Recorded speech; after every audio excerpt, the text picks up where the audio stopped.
All right, we are going live. All right, thank you. Good evening, everyone. Residents, Board of... Hey, good evening, Ron. And also department heads. Good afternoon, Mayor. Good afternoon. Good evening, everyone. Happy Monday. Happy Monday. Waiting on some trustees so that we can have a quorum and we can begin our meeting. I see Trustee Brown, Trustee Steves, Trustee Norwood, one more, and Trustee Holmes. Okay, we now have a quorum. Today, I would like to call to order the Committee of the Whole virtual town hall meeting, live stream on YouTube, Monday, October 18th, 2021. The time is 6:30 p.m. 6:31. 6:31. If you could call the roll, Clerk Key. Sure. Trustee Holmes? You're on mute, sir. Here. Thank you. Trustee Norwood? Here. Trustee Steve? Present. Trustee Belcher? I don't see her. Trustee House? Present. Trustee Brown? Present. We have a quorum, Mayor. All right. Next, if everyone will stand for the Pledge of Allegiance. I pledge allegiance to the flag. The flag of the United States of America. To the To the republic for which is one nation, one nation, under God, under indivisible, with liberty. and justice. Justice for all. All right. Okay, next we have prayer. Trustee Norwood, would you leave us in prayer? Sure, I can do it for you, man. Okay.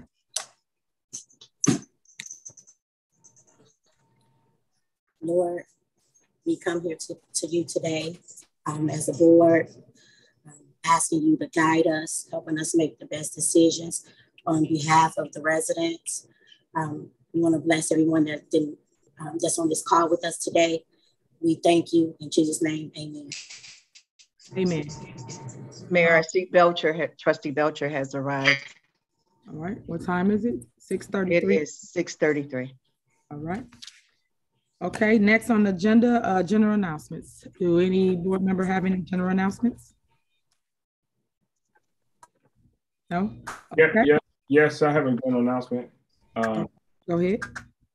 We had a successful tea with the trustees this past month. It was dealing with health and wellness. It was very well, good information. Sadiq Muhammad was there. Of course, he gives out great information about health and wellness and how to protect yourself and stay healthy during this time of COVID. Trustee Brown, don't you have something coming up with the Halloween? You can go into it. Yes. Good afternoon, everyone. The trustees have a pumpkin decorating contest coming up this Saturday. It's from noon until 2 p.m. It's at the Soul Genius Construction Training Center, 14076 Lincoln Avenue. And for the best 3 pumpkins that are chosen, we will have prizes. So this Saturday, noon until 2 p.m., the trustees have a pumpkin decorating contest. So everyone is invited. We hope to see you all. Thanks.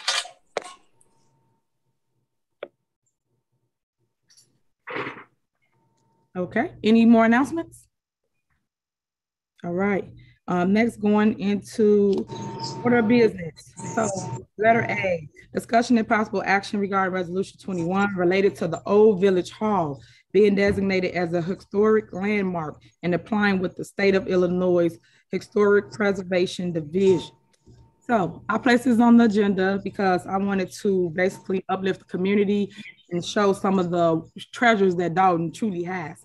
Our old village hall is currently vacant, and I would love the fact of going after grant money so we can make it into a museum And then I'm gonna combine B as well, a museum or a historic landmark. So I wanted to get you guys' opinion as it relates to what would you like to do? How do you feel about that? I know a lot of residents do go there and they watch the trains as they go back and forth. So I want to initiate that and I hear what the board of trustees feel about it. Any discussion? I think it's a great idea. I think we brought it up some time ago. Was it last year? We talked about that being landmark status. So I think it's a wonderful idea. All right. Anyone else? Mayor, can I be recognized? Sure. Go ahead, trustee. Okay, so if it does, if we move forward with this, what is the status of the current tenants that's in there? How does that? Well, it wouldn't be that portion of the building. The building is divided. So they're at the lower part and then the upper part will be the museum. Okay, all right, thank you. All right. Anyone else? Okay, so are you guys in favor of moving forward so I can have the attorneys draw something up so we can go out the grant money so we can convert it into a historical landmark and also a museum? Clerk Key, can you call the roll for approval to move forward? Sure. Trustee Steve? Yes, I'm okay. Move forward. Trustee Norwood? I like the idea of moving forward. Trustee Belcher? Yes. Trustee Holmes? Yeah, going on there. Aye, let's move forward. Trustee Brown? Aye. And Trustee House? Yes. Motion passed. All right. Next on the agenda is discussion and possible action regarding the media equipment. Mr. Ontario, you are up. I did go downstairs in the media center and we have outdated equipment. And right now we're just trying to bring everything up to par so we can do things throughout our town. I'm gonna let Ontario speak to what is needed. Ontario, you are on. Hello, everyone. The equipment that I submitted a request for is newer cameras, updated equipment to film and get the Channel 4 station back online. Were multiple cameras that were unfortunately they're kind of dated, and some of the lenses have nicks in them, and this is not appropriate gear to film for. I have a lot of plans for the Channel 4 department to get the department back online, start different shows for the community, to entertain the community, to inform the community, and to report on the schools and things of that nature. Thank you, Ontario. Do anyone have any questions as it relates to? We were talking about cameras only. What type of equipment are we talking about purchasing? We're talking about new Sony NX100s. Those are studio-based cameras.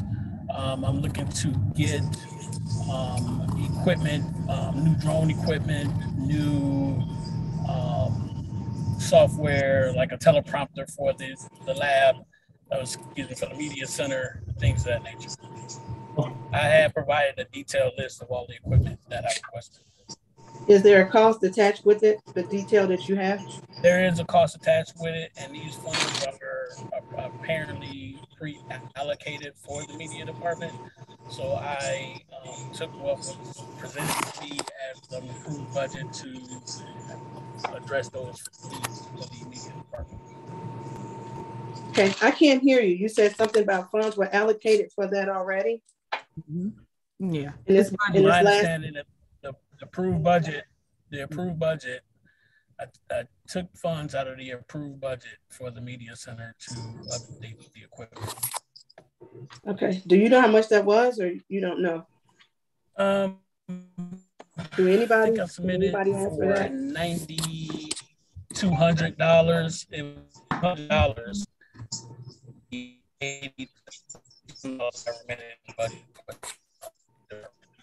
Ontario, you're breaking up, but Trustee Brown, it's in your package.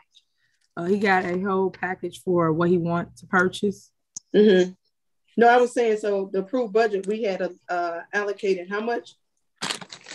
About 9,000 in there, trustee. Okay. Yes, ma'am. Sorry, am I breaking up? I'm sorry. Yeah. Okay. Gotcha. Quick question. Right now, the trustee's attorney has been kicked out. Can we let him back in? Nobody kicked nobody out.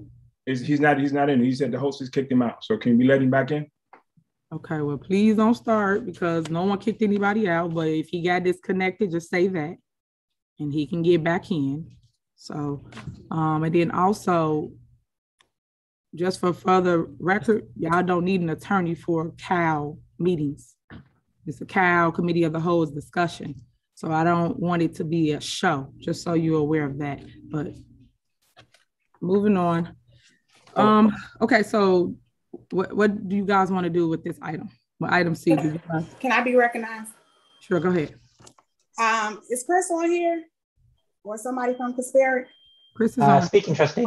Hi, Chris. Do you have the line item for the media in the budget? Do you have a line item number? The line item for new equipment on the media is 01-14-830. Okay, 830? Yep. All right, thank you. Okay. Any other questions? Well, I had one question because I wanted to get, I know there was a lot of things in there. I looked at the same line item. That was like $8,000. So the amount that we're spending will be less than $8,000. Am I understanding that correct? No, it will be more than the 8,000 actually. And I spoke to the accountant and we can readjust some of the 30,000 and reallocate it for new line items to amend to get the updated equipment that the village needs. Okay, thank you. You're welcome. May I now recognize? Yes, go ahead. I have a question. What can you give me that total amount? I know we have two different amounts for two sets of cameras. So can you give me that total amount in regards to these cameras? What was the estimate? The total amount that's in the package is $8,724.28 in everyone's package. Got it, Mayor. I know we have two, so I was just wondering. Thank you, Mayor. All right. Any other questions? All right. Can you call the roll, Clerk Key, as it relates to approval for Ontario to purchase media equipment? Motion to move forward, trustee Steve. Wait, is this to move forward to the voting meeting? Okay, 1 second, trustee. Can you ask to be acknowledged? But yes, it's to move forward to the next meeting. If everybody agree, we put it on the agenda for November 1st board meeting. Okay, Mayor, can I be acknowledged? Because your statement was for him to purchase it. So that's why I wanted to clear that this is just consensus for it to go to the voting meeting, correct? Right. It is. It's consensus to go to the next board meeting, which is the first Monday of November for approval. So once you guys agree here, you're basically agreeing that you're saying that he can move forward. Next board meeting, take an actual vote. Hold on. You asked, I'm clearing it up. Next board meeting, we take a vote and you guys say yes or no. But this is what this is. This is saying that you agree for him to move forward to the next agenda. So can you call the roll, Clerk Key? Okay, this is a motion to move forward for obtaining the media equipment. Trustee Steve? I just clear we're gonna move. I'm understanding we're moving to the next agenda. As long as the money's there and the money's in the budget and we budgeted for it, I'm okay with it. Okay, is that a yes? It's going to the next voting, yes. Yeah, okay. Trustee Norwood? Yes, I'm okay with moving to the next meeting. Trustee Belcher? Yes. Trustee Holmes? Aye. Trustee Brown? Aye. And Trustee House? Yes. Motion passed to move forward. Okay, next we have discussion and possible action regarding review of 3 quotes of vendors regarding the mold removal from Firehouse 2. As you guys know, that Firehouse 2 has been closed and they have been doing repairs over there. Currently, we're at the stage of removing the mold. So I will give this to Chief McCain so he can elaborate further. Chief McCain. Is he on here? Is Chief McCain on here? Let's see. Dorothy? He was in the back office. Ontario, can you please let him in?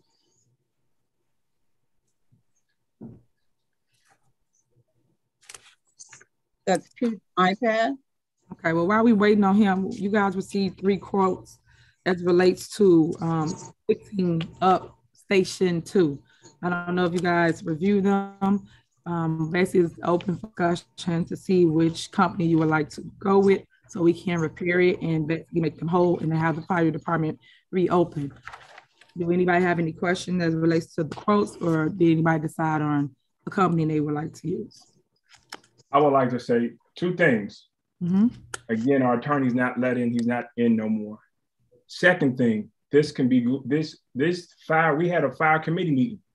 A lot of this stuff can be moved to a committee meeting that can be discussed in length and put up more time than versus the agenda, and we got 26,000 things in. So I'm okay with what I'm looking at, but stuff like this can be moved to the fire committee, which is active. Trustee Belcher's over the fire committee. We can discuss this at the fire committee instead on a board meeting, because it's going to drag it out because you see all the stuff that we have on it today. Okay, so things come up on this agenda, meaning the CAL, Committee of the Whole, because you guys do take forever to have committee meetings. So by you taking forever to have a meeting, they put it on here because they're strapped for time. So it's on here for discussion. It's 6 bodies, which is 6 trustees to discuss it instead of 3. And if you guys wanted to do anything, anybody can communicate with the department head or myself to get that structure. Currently now, you don't have that type of structure. So that's why it's here on the CAL, so we can discuss it all together and move forward.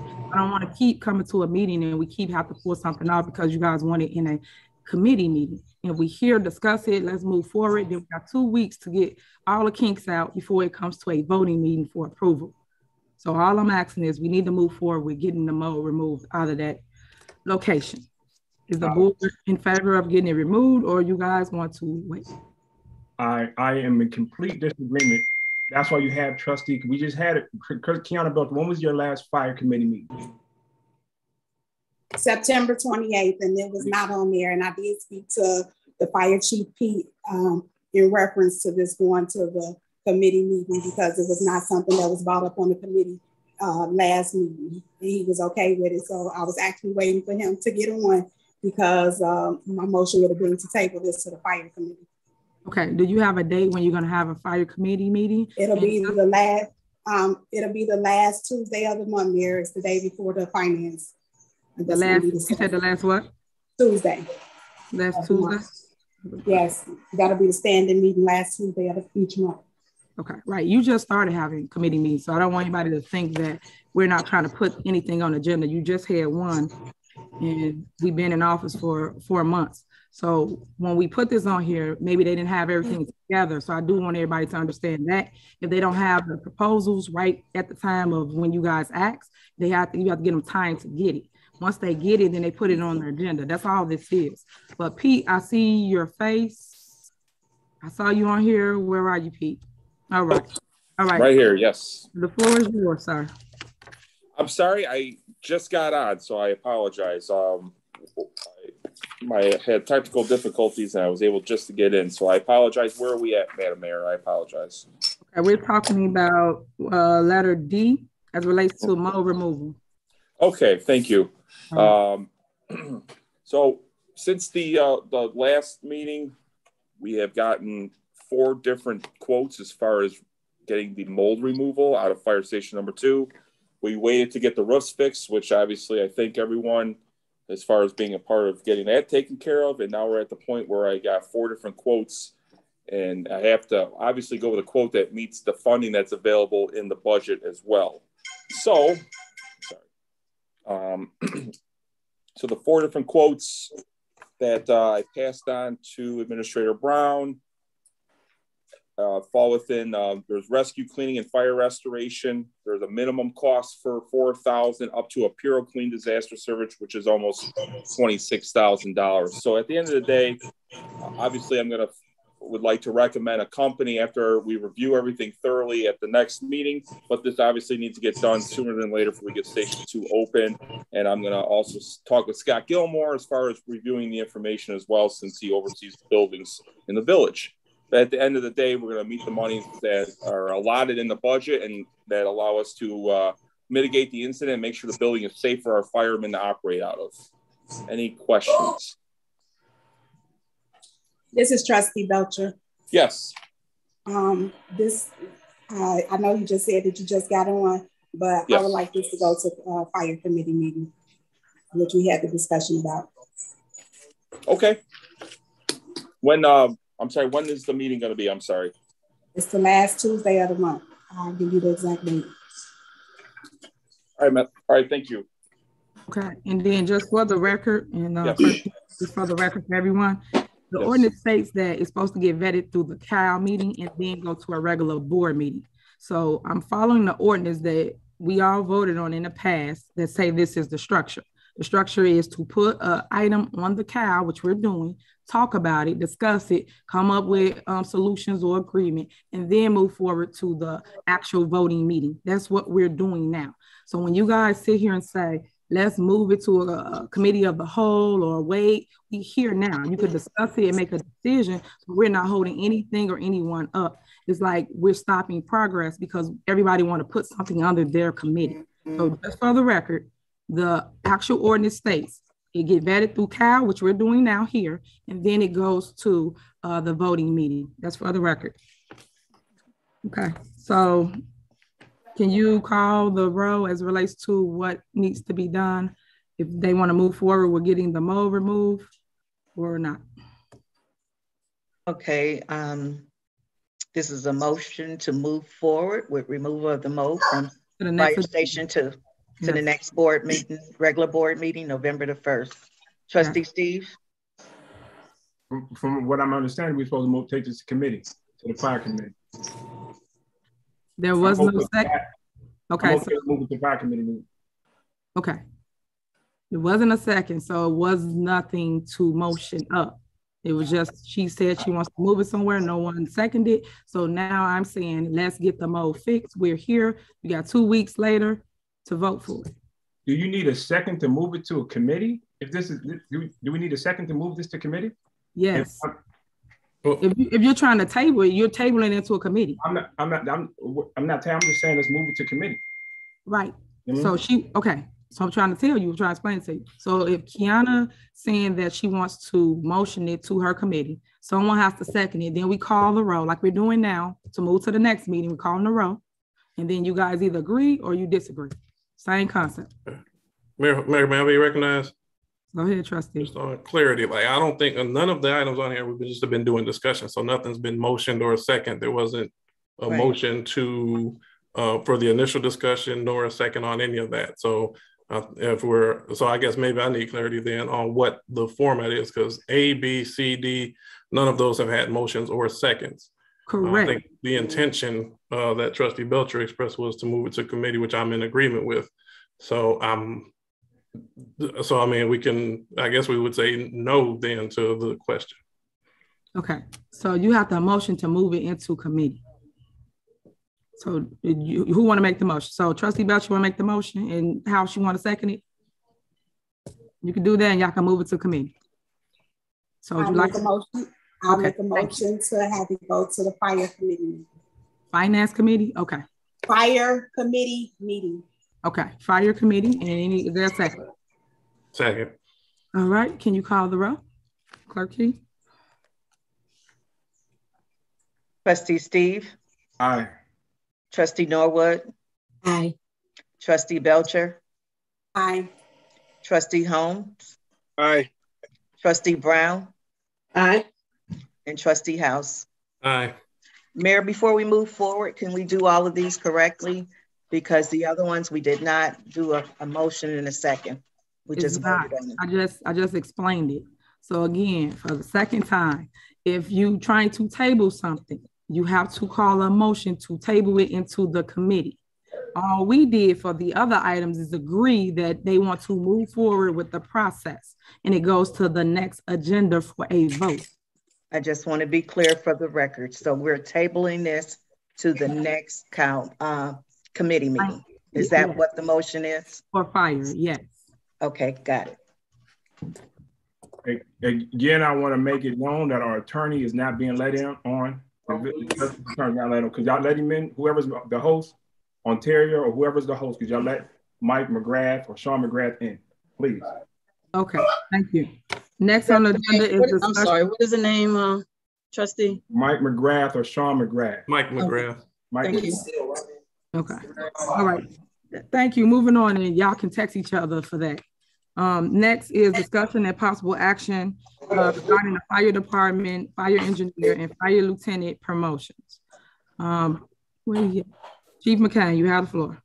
Yes, thank you, Mayor. The currently the fire department, we have 3 vacancies in the lieutenant position, and we have 2 vacancies in the engineer position. And at the next board meeting, with the consent and approval of the board, we would like to move forward with the formal positions to be ratified with the promotions off the fire promotion lieutenants list and the fire engineer promotion list as well. So that is what I was bringing to the board this evening in regards to that as we move forward to the next meeting. The vacancies are there. The positions are in the budget that Chris put together with the mayor and the board approved.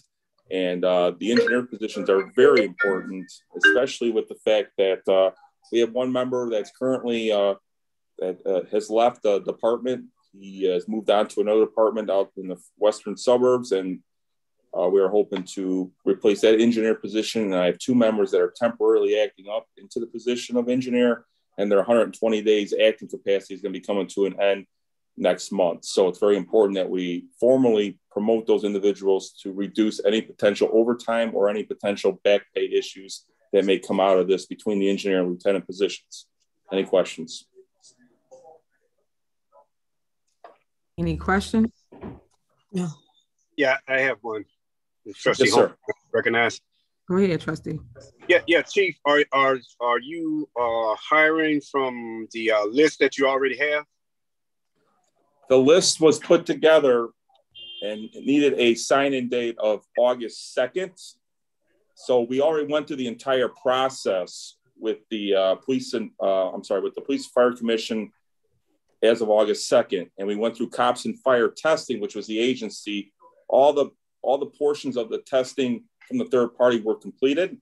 The 10-day wait cycle, as far as any individuals that had any military points that had to be put in, concluded on August the 2nd. So we are looking to utilize a promotional list for fire lieutenant and fire engineer that was formulated on August the 2nd, 2021. Okay, thank you, Chief. I'm just promoting that we, when we do, as usual, try to look at some of our females. But thank you, Chief. Yes, sir. All right. Any more questions? Yes. Again, and maybe I'm gonna sound like a broken record, but this can go to the fire committee. All this fire stuff can go through the fire committee, and we can wait. We can just move everything dealing with fire to the fire committee. And when she has a meeting, we can address all this. Trustee Steve, we actually discussed this in the fire meeting. I was just going to say that. Thank you for clarity. Thank you. So, moving on. Do we take a vote on this to move forward? Yep, I'm going to give you that now. Yep. Basically, just so we're clear, move forward to the next voting meeting, which is in November. That's what it is. It was not a motion, just basically everybody agreeing to put it on the next agenda for a vote. Thank you. Mm-hmm. Okay. Trustee Steve? Aye. Trustee Norwood? Aye. Trustee Belcher? Aye. Trustee Holmes? Aye. Trustee Brown? Aye. And Trustee House? Yes.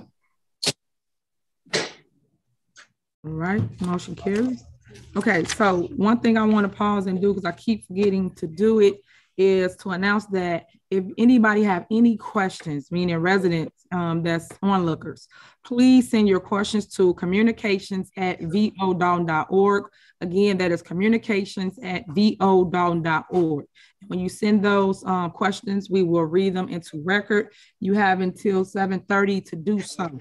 So again, that website or email is communications@vodalton.org.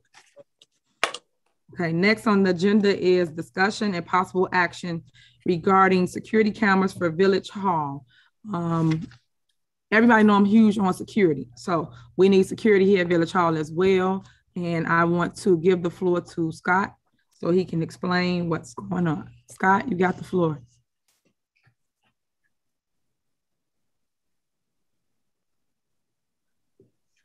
Is Scott here? Dorothy? He was here earlier. I know, I don't see him. Let me see if he got knocked out. I see him now. He's okay. Connected.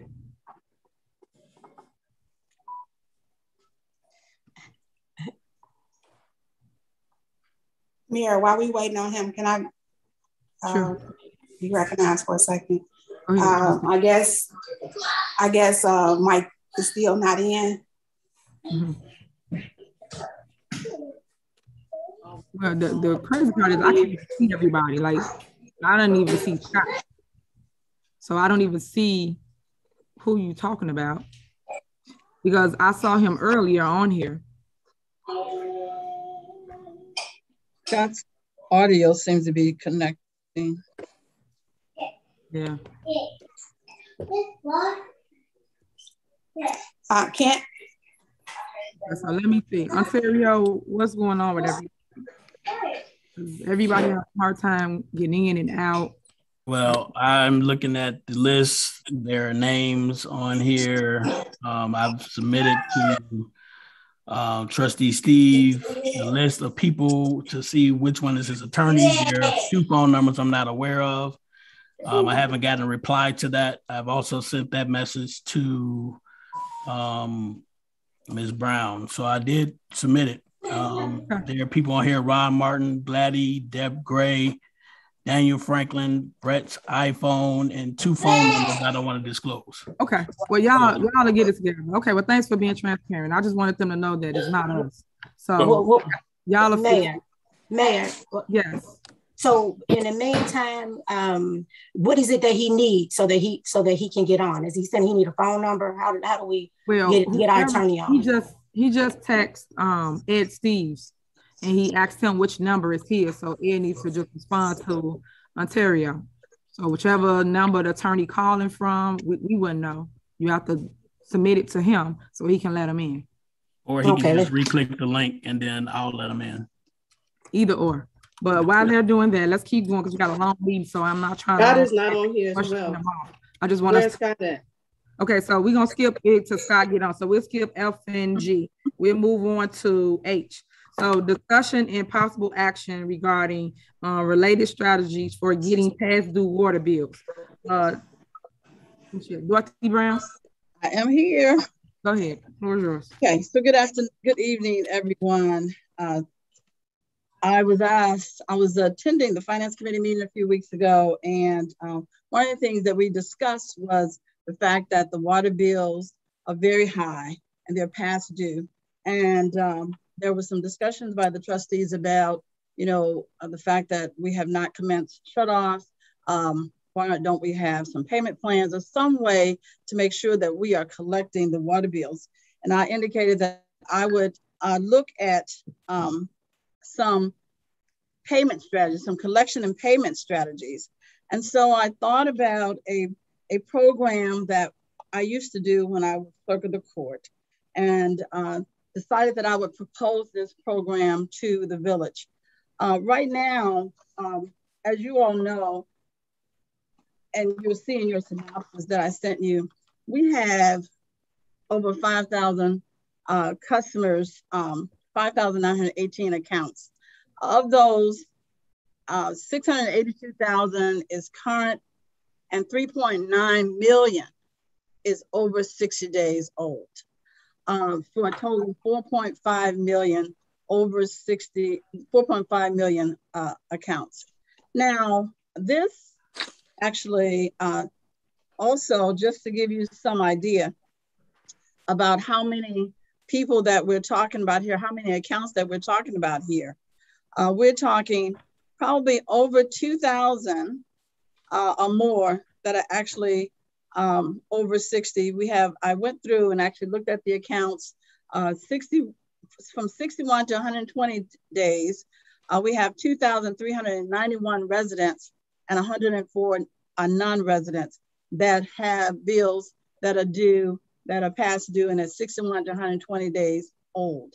And I'm just gonna move down to 721 to, no, I'll move down to over 1,000 days old, almost three years old. We have 719 residents and 23 non-residents that have bills that are over 1,000 days old. Now, the dollar amount for over 1,000 days old is also, for residents, 1.1 million, for non-residents, 346,000. We have a lot of money that's outstanding. Now, just so that you all know why I'm referencing over 60 days old, is the reason why I'm referencing that is because when it's over 60 days old, it becomes delinquent, and the ordinance says that it qualifies for shut-off. So in actuality, we actually could have over 2,000 residents that could qualify for shut-offs, and probably over 100 non-residents that could qualify for shut-offs. Now, I know we don't want to do mass shut-offs, so I came up with a proposal that I would like to present to you tonight, and that is to consider an amnesty program. Now, what an amnesty program would do for us, it would permit individuals that are past due to pay their bill without having to pay the penalty. Now, the city of Chicago embraces this periodically as well. They run amnesty programs for, let's say, they'll go for 2 weeks. I'm suggesting that we could do 30 days, a 30-day amnesty program. And we would ask people to either come in, pay your bill in full, or set up a payment plan with us. But the payment plan would be auto debit. We do not want people to say, okay, I'll set up a payment plan with you, but then we don't get their check. So we already know that our old system, Lotus, and the one that we're putting in Civic system actually will accept automatic debits to bank accounts, credit cards, etc. If you look at the resolution that I have, I actually I lay out the number of payments that we would permit individuals to make based upon what they owe. So the residents, that number of payments go from 2 monthly payments to 12 monthly payments. For non-residents, go from 3 monthly payments to 9 monthly payments. So it gives the residents a little more time to pay. Now, if a resident or a non-resident refuses to come in to pay in full, or refuses to set up a payment plan with us, which can go as long as 12 months, depending on how much they owe. So the number of months increases based upon how much they owe. If they refuse to do one of those things, which I think is would be very good for the residents and non-residents, then we would send it to the collection agency. One thing that I found that we have not been doing is sending our water bills to the collection agency. So I talked to the collection agency gentleman, and I asked them, if we sent a massive number of bills to you to collect all at once, since we haven't been sending them to you often, could you handle that kind of influx? And he indicated that he could handle whatever we sent to him. So it would go to the collection agency. Once it went to the collection agency, we would give residents 6 months to pay in full, or non-residents 3 months to pay in full. And if they don't pay in full by then we'll give them a 60-day notice to shut up. Now, can someone, Richard Watson, can you mute yourself, please? I believe that giving people all of these opportunities and then finally saying, okay, now you're going to get a 60-day shut off because you didn't even pay the collection agency would be more than fair. And I calculated that no one would get shut off before, the earliest any resident would get shut off would be like next July. The earliest a non-resident would get shut off could possibly be April, and maybe even as late as May. Now, let's say that someone, actually, I thought about the fact that someone may get in a payment plan, but then they default on that payment plan or do not pay in full during that 2, 3, 6, or 12 months. What do we do with them? We would send them to the same collection agency, give them the 6 months for residents, 3 months for individual, for non-residents. And if they do not pay, give them a 60-day notice for shut off. And then I thought about, what about those that are current now, but may go into lateness later and miss the amnesty program? Well, for those, we would send them to the collection agency and give them an opportunity to have the 6 months to pay if you're a resident, 3 months to pay if you're a non-resident, and then you get a 60-day shut off. Everything leading eventually to shut off, because I think what has happened in the past is that we just did not have a finite time in which people really would go into shut off. And so we would do that. And then I know that some people, they may not have a bank account, they may not have a credit card. So they may need a special payment plan that would be monitored by the village administrator. So I put an option in there for someone to get a special payment plan set up. Or they may need a little longer or a different kind of plan. So we put that in there. And then finally, I put in there that in the future, that a village administrator and staff would be in a position to periodically come to the board and say, let's do an amnesty program. I did an annual amnesty program at the clerk of the court for our traffic tickets, and people really came in. I think this would be a great way for us to increase the revenue, and people really took advantage of that, that amnesty program.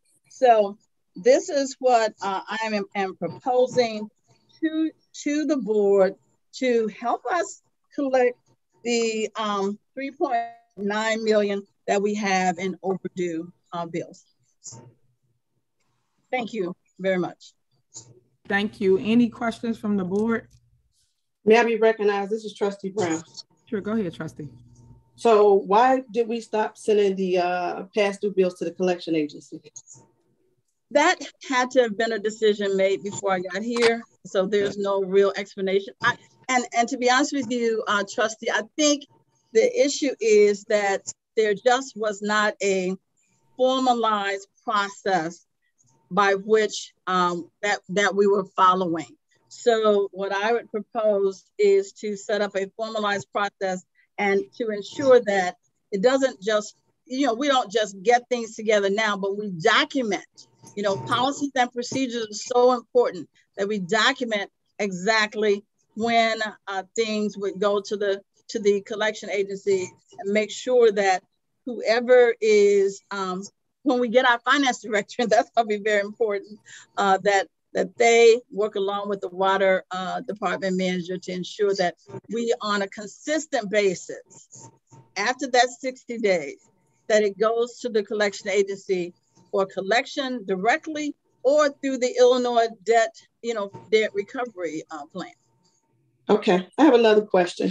So if they enter into the program and they don't make their, say, monthly payments or whatever, is it that when you talk about the monthly, let me ask a question. Let me go back. So say you have an outstanding overdue bill of $500. Mm-hmm. You're going to break that down into, you said 6 months, or what are you going to give them? If you look at page 2 of the resolution, page 2 of the resolution. Okay. For residents, I say 2 monthly payments if you owe $100 up to $500. okay? 3 monthly payments if you owe 501 to 1,000. 6 monthly payments if you owe 1,000 to 2,000. 9 monthly payments is 2,000 to 5,000, and 12 monthly payments for 5,000 and up. So up to 12 months, that's it. Now for non-residents, I broke it up by 3 monthly payments if you owe 250 to 5,000, 6 monthly payments if you owe 5,000 to 10,000, and 9 monthly payments if you owe 10,000 and up. Now, if you owe, for residents, if you owe less than $100, we're looking for a full payment. We're not doing payment plans for less than $100. Absolutely. For non-residents, if you owe less than $250, if you're a business, you ought to be able to pay that that $249. So we didn't do payment plans for the smaller amounts, and we set different levels of monthly payments based upon, we set different levels of monthly payments based upon how much you owe. And I think that these are pretty fair. I went through a lot of different gyrations on those monthly payments, and I think the way it's laid out are pretty fair. And I try to be a little bit more lenient on the residents, because I just trying to be a little bit more understanding. Okay. Even if we do the payment plan and say that you still got bills that are occurring, are they still required to pay that plus what we ask on the payment plan? Yes, ma'am. This payment plan is for things that are delinquent now, okay? And we want them to pay, we want them to keep current, yes. So that's a great point that you've made. And we can add that to the resolution that they should continue. Obviously, we continue to make your current payments. But of course, you did see where I said, if you become late with the current, then it's going to get sent to the collection agency in 60 days right away. Okay. So we're giving them 60 days. If they miss out on it, it'll go to collections. Yes. Yes, ma'am. Okay. Why do we choose 60 days? Is there a reason why we chose 60 days instead of 30 days? Well, it's we 30 days. We have a penalty after that, after the 30 days, and then after 60 days I'm going to propose that in the next ordinance. Then there's an additional penalty, and it goes to collections. So we're being a little lenient. That's what's in, and I followed the ordinance, and I didn't change the 60 days out of the current ordinance. Okay. The only reason why I say that I think the 30-day, again, we are so behind on the revenue that is collected. And then again, we're just going deeper into debt with, water bills not being paid. Again, if you don't pay your lights, they don't play with you. Your lights go off. You can make arrangements. If you don't make those arrangements, the lights are shut off.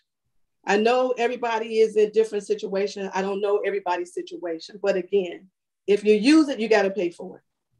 Because if you don't, we still got an obligation to meet to the city. So those are just some things we all need to be mindful for. Because if we don't pay those bills, we can't make our promise or our note to the city of Chicago. So those are some other things, just put it out there that we definitely have to think about. But again, a great program. So just hoping that once we put it out there, that we, stick to it. And I'm glad you said that, because a couple of things. The 60 days, according to the ordinance right now, we don't consider it delinquent until 60 days. So that's one of the reasons why, we went with the 60 days. But speaking of the city of Chicago, and of course, even we're going to talk probably in November about the meter program, because I've been sitting down with Chris and Janet and making sure that we get our paperwork to IEPA for the meter loan program. And of course, we have to show them some effort and some change in our financial position, which I think it's significantly improved. But I know that with the kind of things that we're talking about here, in addition to, and we'll present this to you all later, we've changed, with the new civic system, we looked at, and I sat down with our water department head, and we came up with a lot of different ways that people can pay, to make it easy for people to pay. The auto debit, we have the payment plan there. They won't have to wait to get on a payment plan. wait for an amnesty period to get on a payment plan. And we're adding them to be able to call in, different ways that people can pay their bills and not get behind is what we're adding to the back of the bill, and we're giving people all these opportunities. These are the different ways that you can pay. Gotcha. Thank you so much. Well, anyone else? Okay. Mayor. Yeah, go ahead, trustee. No, Mayor, I was just wondering, is that do we know if our attorney has made it in? I don't know, trustee, but you guys can text. Remember, I just told you that in the beginning, y'all text each other. Ontario just gave y'all an update. So I really don't know. So this is the thing, Mayor, why I'm asking, and I know you probably wonder why we're asking. The thing is, I know that he's contacting us and he's trying to figure out how he can get in. So I know we're going back and forth, but we really like him on here. Can you I don't mind. There are 2 phone numbers that Ontario has that we don't know. Yeah, I don't mind him being on. What I'm saying to you, and we just said it in the beginning, if he can either call, like most trustees do. A lot of people had a hard time getting in. Call, or he could hit the button, the link. Either or. Okay, tell me something, Mayor. I think Dorothy, Ms. Brown just said something. Okay, wait, trustee. No. Y'all do that offline. We want to take care of the business. You and Dorothy can text each other and take care of that. We want to move the. No. I was just asking for the record, Mayor, if she could tell me what did you want me to have him do, just for the record, so because I'm letting him know. Okay, no, we're not gonna do that. What I'm saying is, you two can call each other. Hit your screen button. Y'all can call and get the attorney in, because I don't want to keep interrupting the meeting over an attorney. So you and Clerk Brown can call each other and go back and forth over whatever it is with the attorney. I want to move forward. Let's go. Anything else for? I'm about to call you, Brown. Anything else for Dorothy, trustees? Nothing else for Dorothy. Okay. So my question is, would you guys like to move forward? Can you call the roll, Clerk Key, as relates to moving forward to the next agenda for this item? Okay. Moving forward to the November regular board meeting on November the 1st. Trustee Steve. I'm ready to move forward. Trustee Norwood. Let's move forward. Trustee Belcher. Yes. Trustee Holmes. Aye, let's move forward. Trustee Brown. Aye. And Trustee House. Yes. The motion passed. Okay. Next, Clerk Brown, you get that situated. You can move forward with the next item, the water ordinance. I can Clerk Brown. I just hate to interrupt, but again, I'm sorry. Clerk. Yeah. Dorothy Brown. Dorothy Brown, can you move forward with the next agenda item? I was just trying to call the phone number that they sent me. They didn't answer. I can come back to you if you're not ready. I'm ready. Okay. Mayor, do you want to go back to F?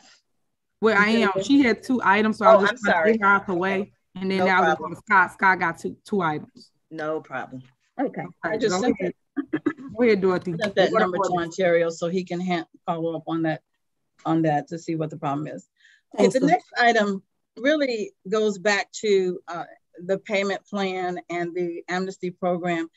Because I was working on that, I was looking at the ordinance itself that actually permitted the collections. And I found that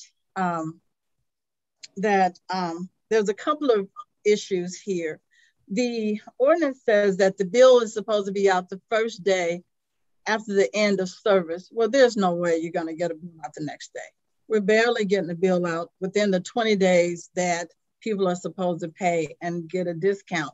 So I'm proposing that we change the bill to come out 10 days after. See, because what has to happen is until we go to digital meters, there's a reconciliation process that takes place between the water department and Ms. Johnson and also Derek Blocker. They review to make sure that there's no aberrations. If there's something that's really, really out of the way, out of the ordinary, they'll send the meter readers back out to read again, etc. All of that has to take place. They can't get the bill out within 24 hours. So we want to propose that we get the bill out within 10 days of the end. And I talked to Derek and he feels that they can get the bill out within 10 days of the end of the period.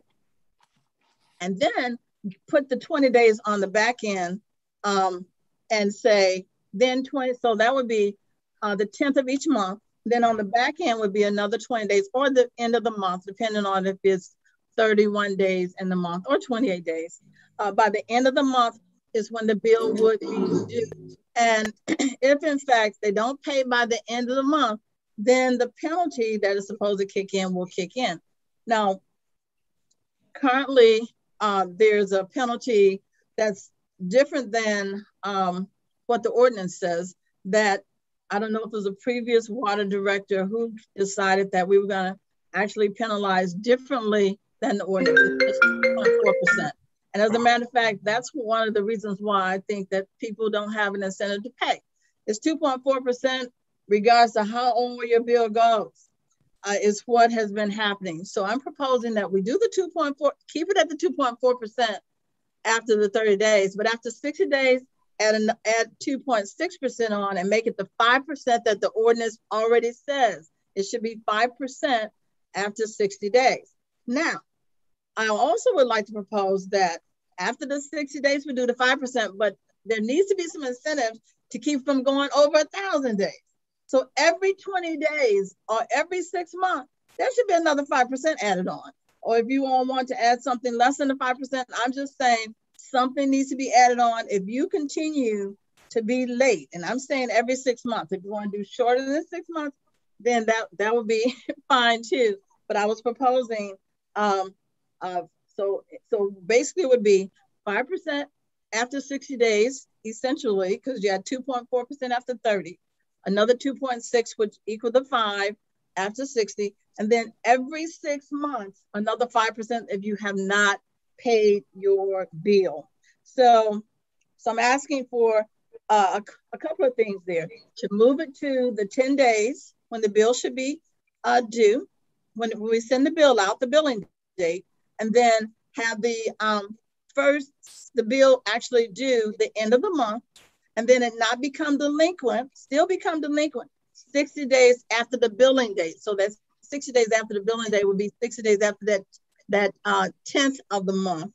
And then, of course, the percentages added on accordingly. So I don't know if I was clear enough. I'm going to stop now and have you all ask me questions so I can clarify if I kind of lost anybody along the way. Okay. Any questions, board? No questions? Okay. Can you get a consensus as it relates to moving forward to the next agenda for the water ordinance? Trustee Steve? I move forward. Trustee Norwood? Yes. Trustee Belcher? Yes. Trustee Holmes? Yes. Trustee Brown? Yes. And Trustee House? Yes. The motion passed. All right, thank you. We're gonna go back to Scott now. So discussion and possible actions. This is letter F, related to the security cameras for Village Hall. Scott, you have the floor. Good evening, Mayor and trustees, Village Clerk, Administrator. We are looking at the security system for the Village Hall Water Department. I did get three quotes for it. You know, because right now there is nothing going around. We can't, nobody can monitor anything at all inside or outside the building for any kind of crimes or anything like that happens. I did go through the proposals. Goldilocks, the one I chose was Imperial. It is a little bit more money, but they did a better layout with the cameras. They also provided us with an option to pay 36 months, 48 or 60 months of payment plan, which the other ones have not done. But it is a better camera system, and they are willing to work with us on payments. Okay. Any questions, Board of Trustees? I have a question. This is Trustee Brown. Can I be recognized? Go ahead. Okay. How did you choose these vendors? I called all the Goldilocks. We've done work with them before. Skynet, I chose Skynet and Imperial because they're the most sought after ones in this area out here. Okay, which one is is it Bellwood or Bridgeview? I forgot which one it was. The only thing with the payment plan, when you go from the 60 days or 90 days, that's an additional thousands of dollars added on. No, payment plan. I know they got to make money. Yeah, they put on the bottom a service plan fee. If we choose any of the monthly options, it's only $358.45. No, I'm talking about the finance. I'm not talking about the service. I'm talking about the finance charge. When you start going into a payment plan, then you have to think about 60 months, 72 months. Those are extra thousands of dollars. I don't have my notepad, which I did write down notes for that, but it's extra thousands of dollars when you enter into a payment plan.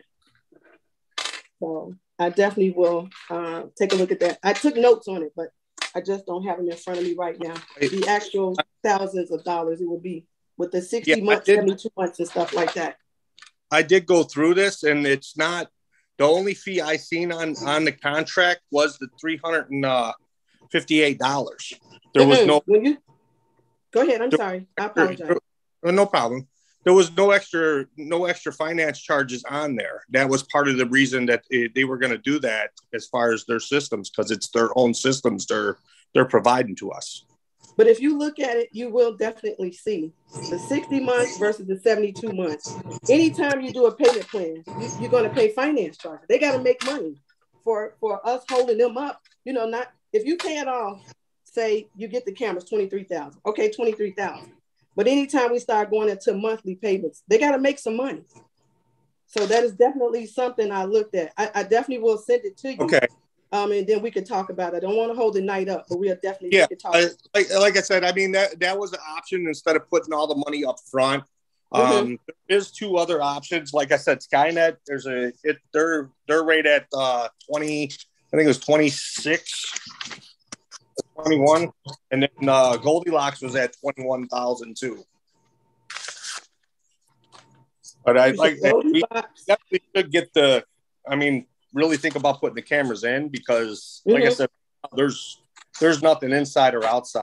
Trust me, I don't have a problem with security. It should have been cameras a long time ago. Yeah. For what we have going on there and the water department. So absolutely, I don't have a problem with the cameras going there. It's just the cost. And like I said, when you said it was 36 months, 48 months, and 60 months, it was, and the prices went up when you start adding on with the finance. So we'll definitely discuss that. I won't hold everybody up tonight, but I'll get with you on that. Okay. Any other questions? Yeah. Go ahead, Trustee Norwood. I was just wondering, man, because I looked over the quotes. I was just wondering where would these, whichever one we decide, where would these funds come from? Okay. What I understand, there is money in for improvements on the village hall, and as far as the security in that, there was money set aside in the budget for it. Yes. Can we ask, hey, Mayor? Yeah, you guys, Chris. Go ahead, Chris. Yeah. Chris, you can chime in. Yeah, we did place money into the budget for security upgrades of Village Hall. Gotcha. No, Chris, I was just wondering, you can give me the line item, do you know? 1 second, because I don't have that one off my top.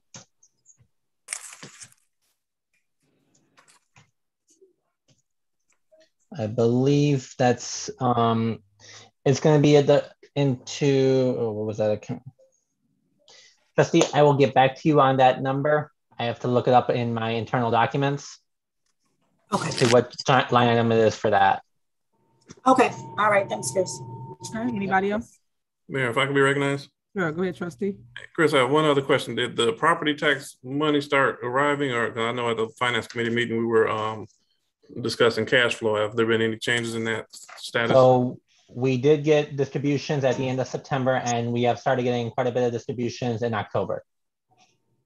Okay, so from your estimation, we should be okay to move forward with some spending. Would that be correct? Yes.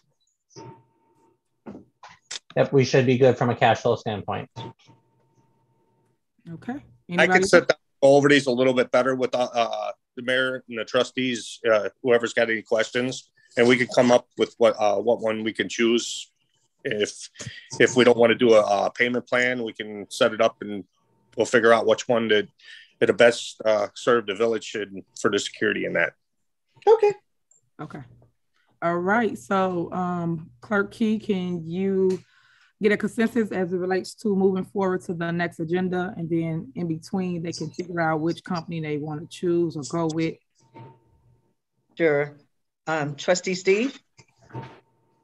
Move for aye. Trustee Norwood? Okay. Trustee Belcher? Aye. Trustee Holmes? Aye, move forward. Trustee Brown? Aye.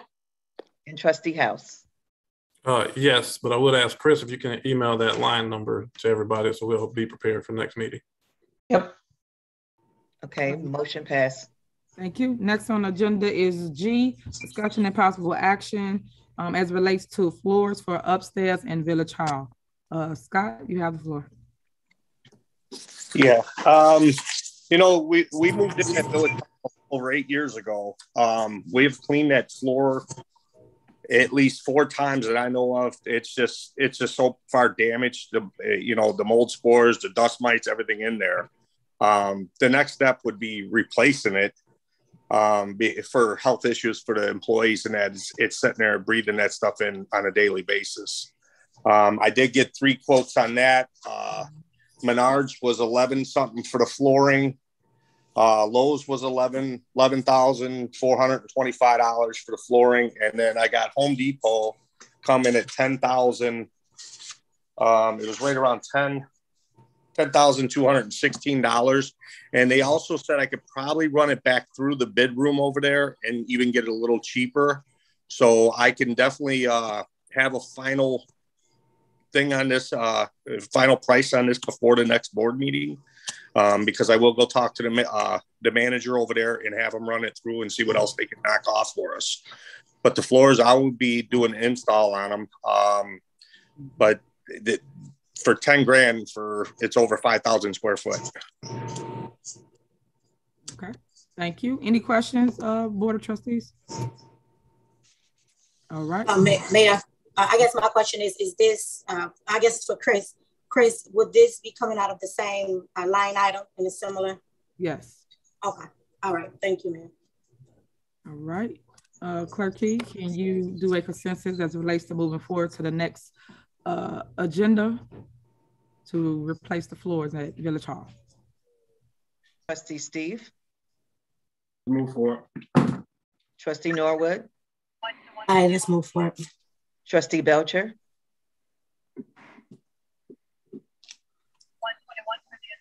Aye. Okay, thank you. Trustee Holmes? Aye. Trustee Brown? Aye. And Trustee House? Yes. Motion passed. All right. Will that be it, Mayor and trustees? Yeah, that's it for you. I don't see nothing else on the agenda for you. Yep. Buddy, have a good night. All right, thank you. Have a good night.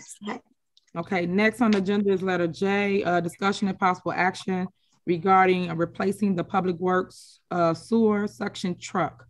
As you know, we get a lot of complaints with the sewer system in town, and we've been actually doing a lot of good stuff as relates to Public Works. So I always want to give you a shout out, Stacy Corral, for being a super duper superintendent, and the guys over there and girls over there for just showing up and dealing with all the complaints and issues we have and smoothing it over for residents. They do see the movement and the process and progress that you guys are showing. So thank you, thank you, thank you.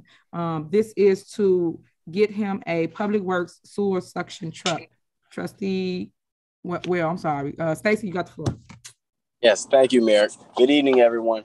So the current truck that we have in that department, it was not there when we all came into office 4 months ago. It was in the shop and came back.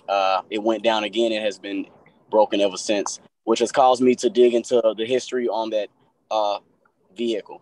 What I'm finding is outrageous invoices for that sewer truck every year on the low end, $60,000, on the high end at sometimes $80,000 in repairs. And I believe it is time to trade it in before it loses its value and purchase a new truck to serve the community.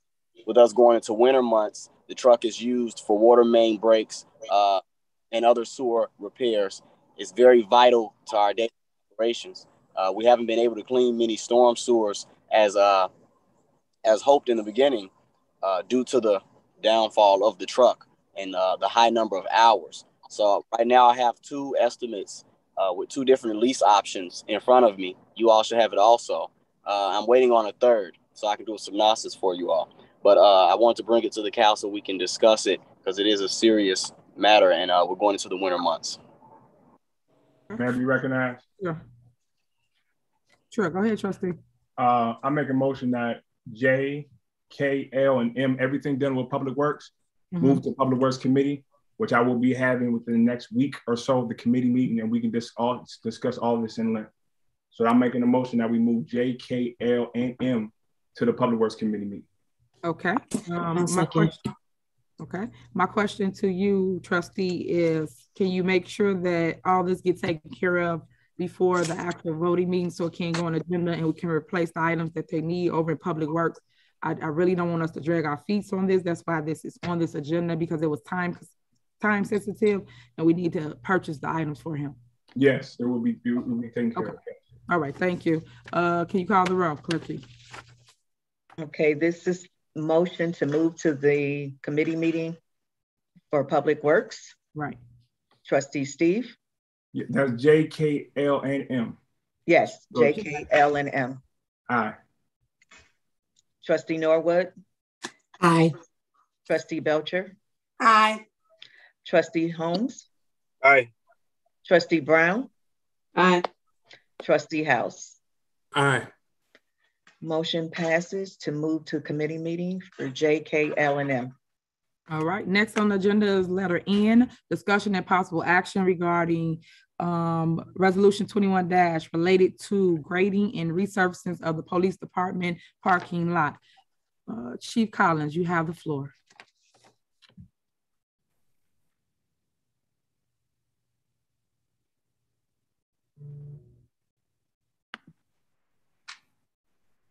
All right. Chief. Okay, there we go. Yeah. All right. Thank you, Mayor, trustees, Madam Clerk, citizens, and department heads. In the police committee meeting, we discussed the parking lot at the police station and also in the rear of Station 1, which we share the same parking lot with the fire department. It has been crumbling and has been in disrepair for many years. And it is time to start paying some attention to it because there is also damage to a sewer that is in the back in between Station 1 and also the police department. We have been not parking on it. We've been placing orange cones around it so no one parks on it before it caves in, but there is damage to it. There's also damage to a drain that runs along the police department. And the whole thing is just crumbling apart and it's time to take a look at repairing it. We provided 3 quotes for the repair, and I wish Scott was on here to talk about it a little bit more because he does have some insight on this, some greater insight on this. But in the packet, I also provided some photographs. I don't know if those made it to all the trustees, but that is the actual parking lot if you want to do a site visit to come out and take a look at it. But I'm hoping that we can move forward with at least getting those repaired before it becomes a greater tripping hazard and parking hazard. Okay. Any questions, trustees? Can I be recognized? Who was that? Trustee Belcher. Yep, go ahead, trustee. Okay, this was discussed at the police committee, breaking up, which I'm in we can't hear you. It's my only question. Trustee, we can't hear you, no. You're breaking up. No.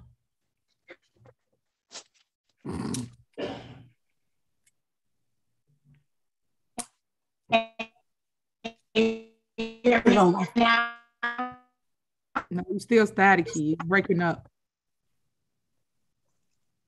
Okay, while she get it together, you might want to reboot No. Okay, go ahead. No. Try now. I haven't. Trustee, try now. Okay, can you hear me? Yes. Can you hear me now?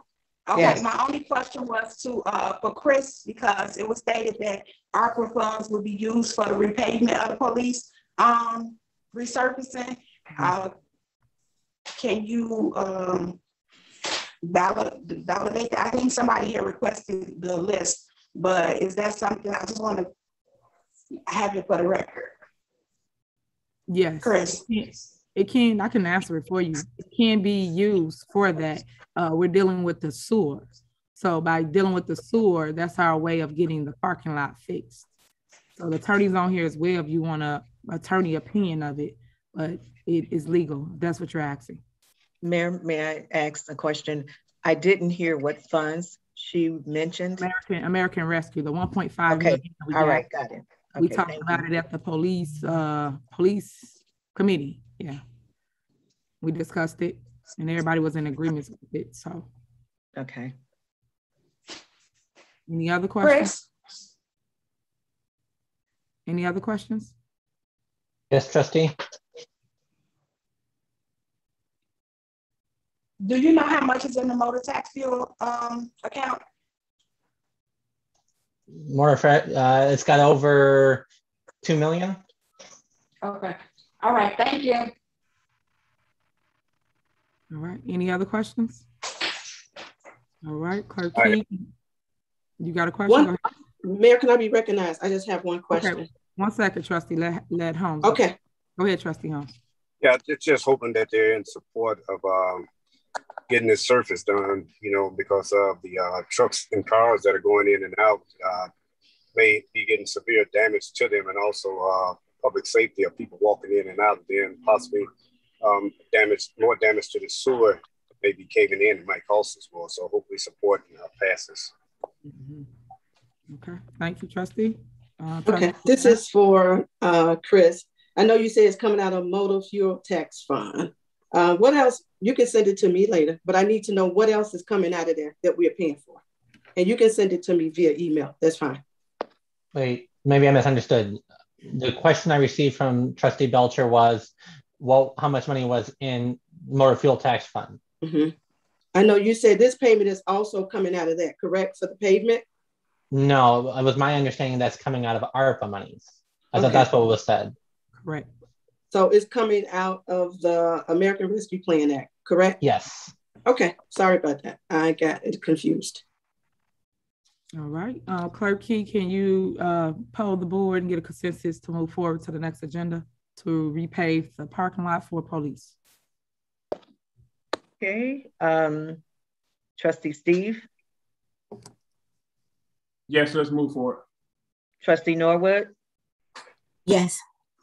Trustee Belcher? Yes. Trustee Holmes? Aye. Trustee Brown? Aye. Trustee House? Yes. Motion passed to move forward to November the 1st board meeting. Okay, thank you. Next on the agenda is O, discussion and possible action regarding disorderly house ordinance. Chief Collins, you have the floor. Thank you.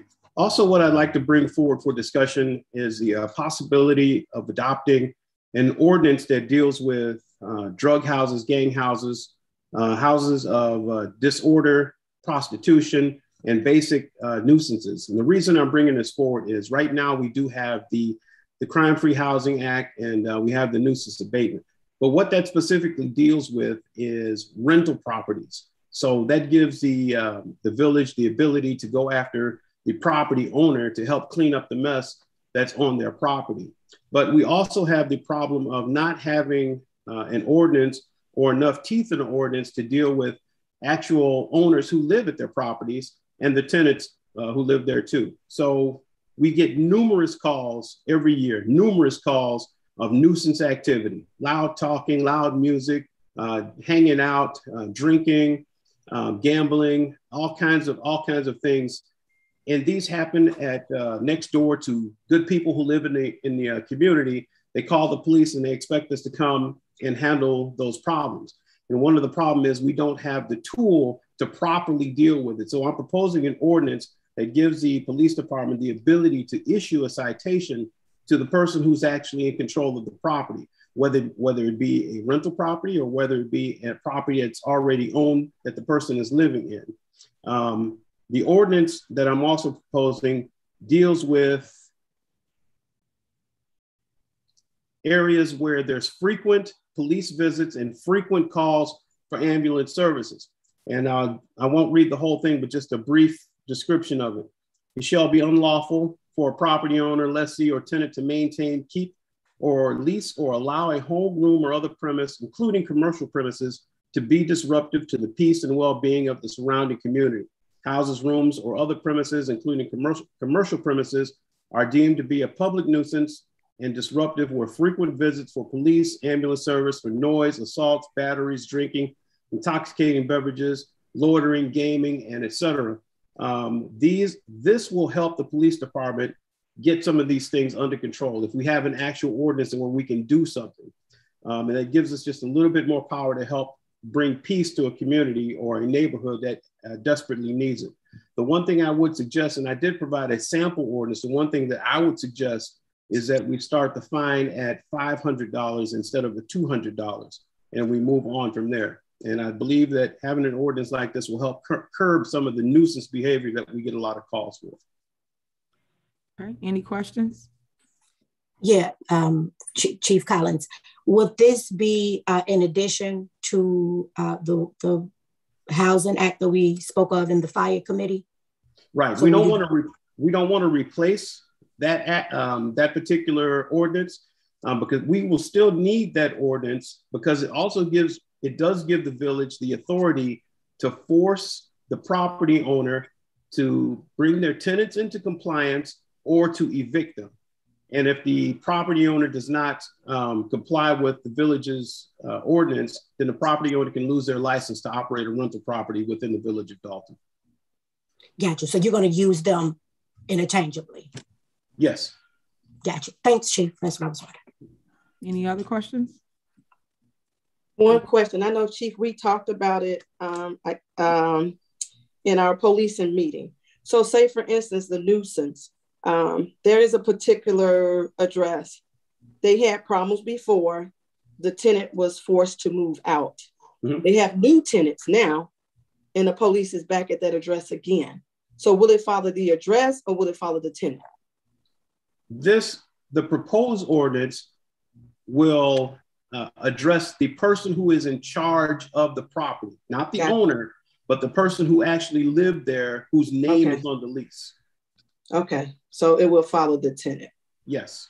Okay, thank you. All right. Any other questions? Okay, Clerk Key, can you do a consensus of the board to move forward to the next voting board meeting? Sure. Trustee Steve? Yes, I'm okay with that. Trustee Norwood? Let's move forward. Trustee Belcher? Aye. Trustee Holmes? Is Trustee Holmes still on? I don't see him. Trustee Brown? Aye. Trustee House? Yes. Okay. Motion passed to move forward to the November the 1st regular board meeting. All right, next on the agenda is discussion and possible action regarding resolution 21- related to DACRA contract renewal. Chief Collins, you have the floor. Thank you. I'm bringing forward a contract that is due for renewal. It will be expiring in the month of November this year. What DACRA is municipal enforcement software that we use to enter our parking citations in or any other local ordinance citations. And it is also the same software that is used in court by the hearing officer. The changes that will be made to the contract is the monthly licensing fee will go from $1,500 to $1,560 per month in 2022. In 2023, this contract will go to $1,630. In 2024, will go to $1,703. It also is a per ticket that we do pay. The first year increase would be $2 per ticket to $2.08. In 2023, it'll go to $2.17 per ticket. In 2024, $2.27 per ticket. Just like any vendor, they're in business to make money, but we also collect our fines so we can pay these vendors. So contracts do increase occasionally, and it just so happens that this particular contract does have some increases in it, which I do think we can handle budgetarily. All right, any questions? Can I be recognized? Trustee Belcher, go ahead. Okay, is this the only company that does this?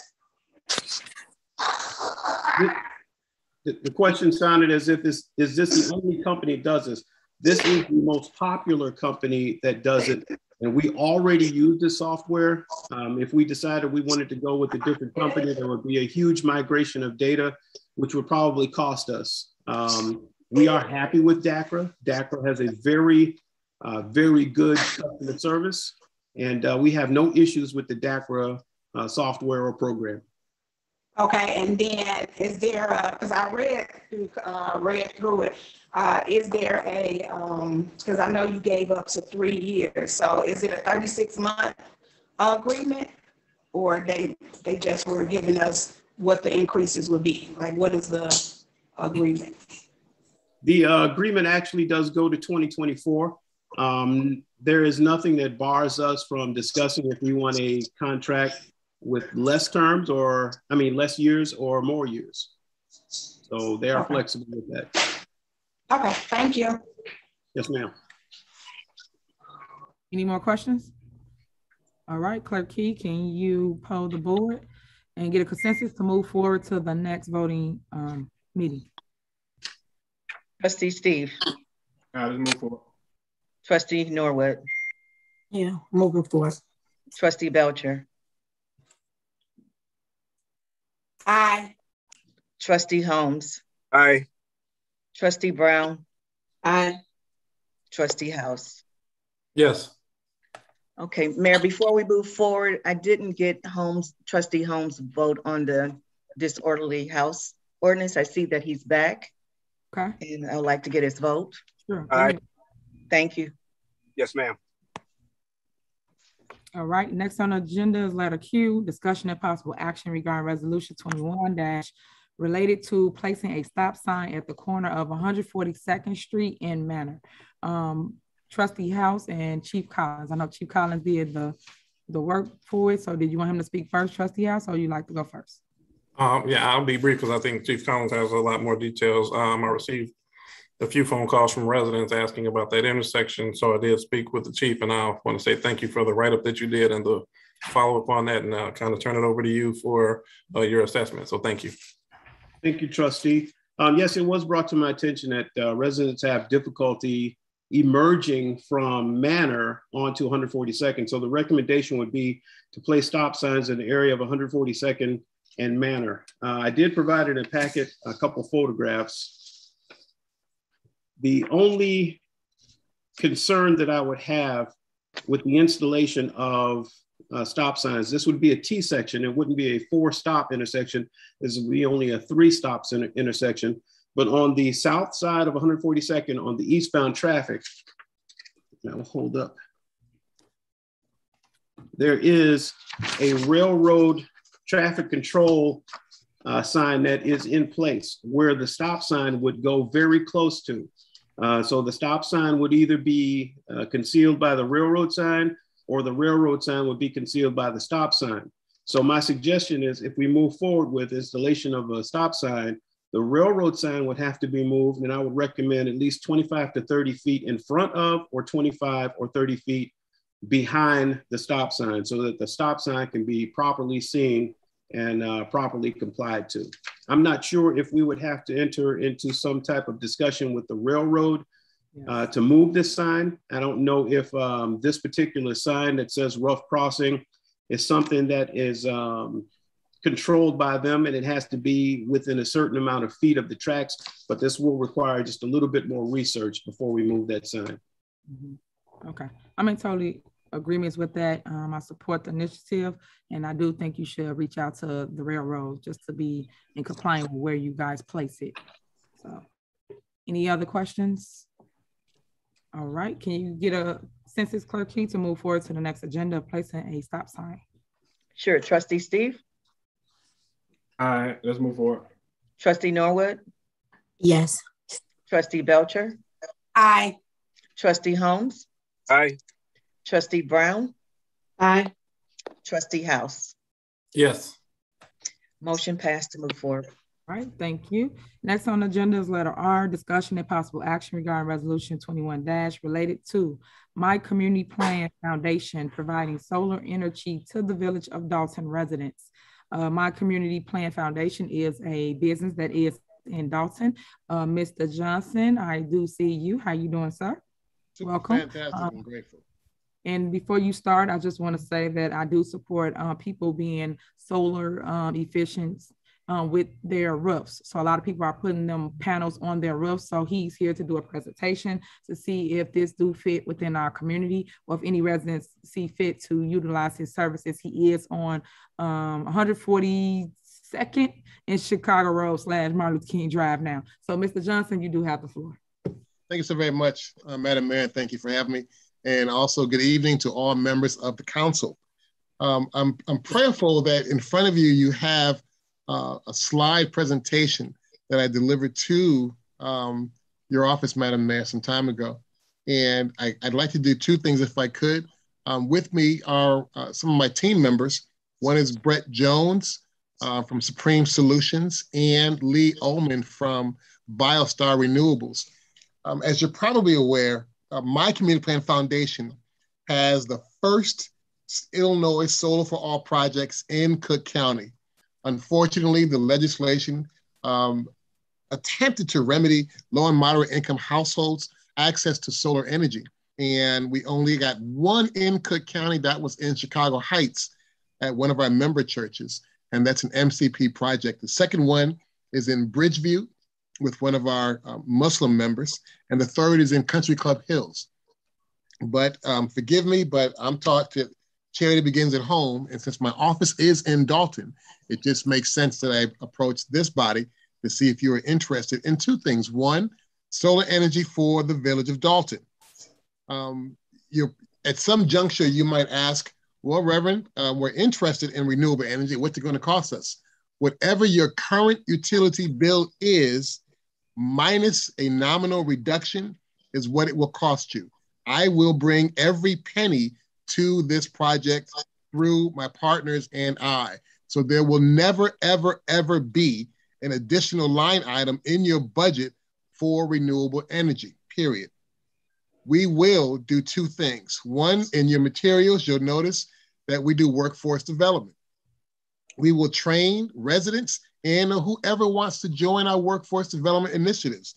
In fact, we'll have one starting on November 1st in the installation and maintenance of solar panels. We will bring everything to the table that is necessary for the completion of this project. I'd like to talk for a couple of seconds about our partners, Supreme Solutions and BioStar Renewable, first BioStar Renewables. First, Madam Mayor, does everyone in the council and yourself have a copy of the materials I sent to you? Yes, in our package. Wonderful. So BioStar Renewables, you'll notice from your material, and you can go online. They are subject matter experts in renewable energy. We have projects ranging from the Pacific Ocean to the Atlantic, literally all over the country. There's a larger deck, if you should choose to ask for it, that reflects the value of the initiatives. They range in, I think the smallest one might be a couple of $100,000 to about $40 million. And that just talks about the robust nature of solar energy. And then Supreme Solutions is a member of MCP, but also our EPC. So they're responsible to make sure that your roofers are hired, any plumbers, electricians, carpenters, etc. That's the lane that they are in. There are three potential opportunities for solar panels. One, rooftops. As we look at what we thought were the buildings that the city owns, we concluded that we could put an array of panels on top of those buildings that would solve all of the electricity needs for the city. but there are other options, and I would that you would consider these as well. The other two options are canopies and ground mounts. We could not discern, Madam Mayor, which of the vacant properties, the vacant lots that we were able to discern are owned by the city or who owned the properties. If you own the lots, then the cheapest route would be the ground mounts. And parenthetically, they produce the largest array, the largest amount of electricity. But let's talk about the canopies for a second. Canopies are the most expensive, but again, none of these dollars come out of your budget. They are the most expensive, but they also have the unique feature that we offer, which is a hotspot. So you won't be purchasing, excuse me, internet access. More importantly, you can utilize these hotspots for the residents of Dolton or any way you want to utilize them. We generally believe that residents in the southern portion of Cook County are not holistically able to access the internet. So we offer this option as well. In the package are next steps and information about the links for all of my member companies, my partners that is, and some of our earlier projects. So simply put, we're offering to cover any part of the city with rooftop canopies or ground mounts, and then provide any information that you need as we move towards this initiative. There is, however, one thing we would ask you to do, and that is to sign a letter of intent that would allow us to look at your current utility bill and then begin to make a determination as to what amount of savings you'll experience immediately and the depth and length of the project. So thank you very much for your time. Are there any questions? Any questions, board?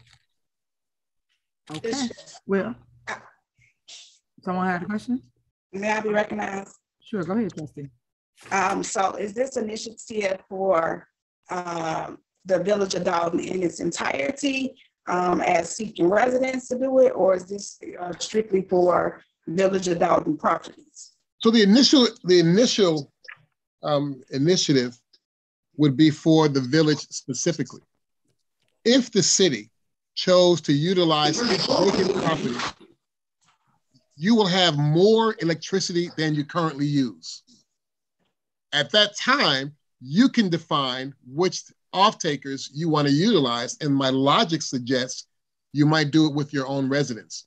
Certainly, Illinois Solar for All suggests that, excuse me, that you might, if you're a nonprofit, there are other incentives, but the direct answer to your question is, if you utilize your parking lots and whatever vacant properties the city has, then you'll produce more electricity than we believe the village currently utilizes, and your off-takers could very well be your residents, which then just becomes another revenue stream for the village. Mind you, our solar arrays have a lifespan of about 35 years. Our financing model will take us anywhere from 10 on the low end to 15 on the high end, which means you're paying us your electric bill for that electricity. But then you own the arrays at whatever the term ends until the lifespan of the arrays. At that juncture, you'll no longer have an electric bill at all. What you will do then is repurpose those dollars for whatever the village concludes is an appropriate distribution mechanism for those monies, but you'll no longer have a utility bill. And I noticed that Lee Ullman is on. Lee is representing BioStar, one of our group partners for this initiative. Any other questions? Okay. I have another question. So when you just made the statement about, because I guess maybe, I don't know if I wasn't clear. So it's initially for the village, but you're saying based on the area that is placed, residents may possibly benefit from it. So if residents are benefiting from it indirectly and our bills go lower, correct? That's what I'm just trying to get clarity. It's not indirect, that's direct. Because now you're selling they become off-takers for the electricity you produce. Generally speaking, now the residents are also going to have a lower electric bill, but that's for you to decide. Moreover, those dollars come into your coffer. Right, but the tax that's on our electric bill, the portion that goes to the village of Dolton, then we'll be minimizing that amount, correct? Because the bills will be lower. But the village of Dolton will no longer have an electric bill. Mr. No, Ullman, I'm saying on our electric bill where the tax that goes to the village of Dolton. So if our bills are lower, then we'll be minimizing the amount that actually goes to the village. I'm just saying in retrospect because the over synopsis would be that the residents will benefit, but the back of it, I guess to some degree, if our bill is lower, then that's less money going to the village. So here's my question. Okay. Okay. If my light bill is $10 and the village gets 10% of what I pay, that means you get $1. But if I'm buying my electricity from you and you're charging me $7, then yes, you're going to lose $1. But now you get the entire $7 because you are the provider of that utility. And you're not getting it via tax. So your residents are paying, they're no longer paying $10, they're paying $7. But you're only getting $1 from that 10 to begin with. But now that $1 is gone, so you're absolutely correct. You're going to lose that $1. But in place of that $1, you're going to get $10. So in my mind, it is a net gain. But Mr. Ullman, you're on the line. You want to, he is actually, he like I both have JDs, but he's also a tax attorney. Lee, would you unmute yourself, please? And if my response is cheesy in some place, correct it. Lee, can you hear me, Lee? Okay. Can you unmute your phone? I think I'm correct. My simple math, I think is correct. You may lose that $1, but you'll gain $7.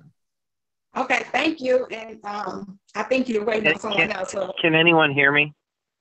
We can all hear you now. Okay. Hey, also, Brett is trying to get in. He's in the waiting room, and they have not let him in. Well, he was in, he fell off. But Lee, you want to address that question that trustee Belcher? So basically what happens is, let's say your utility bill is now $10.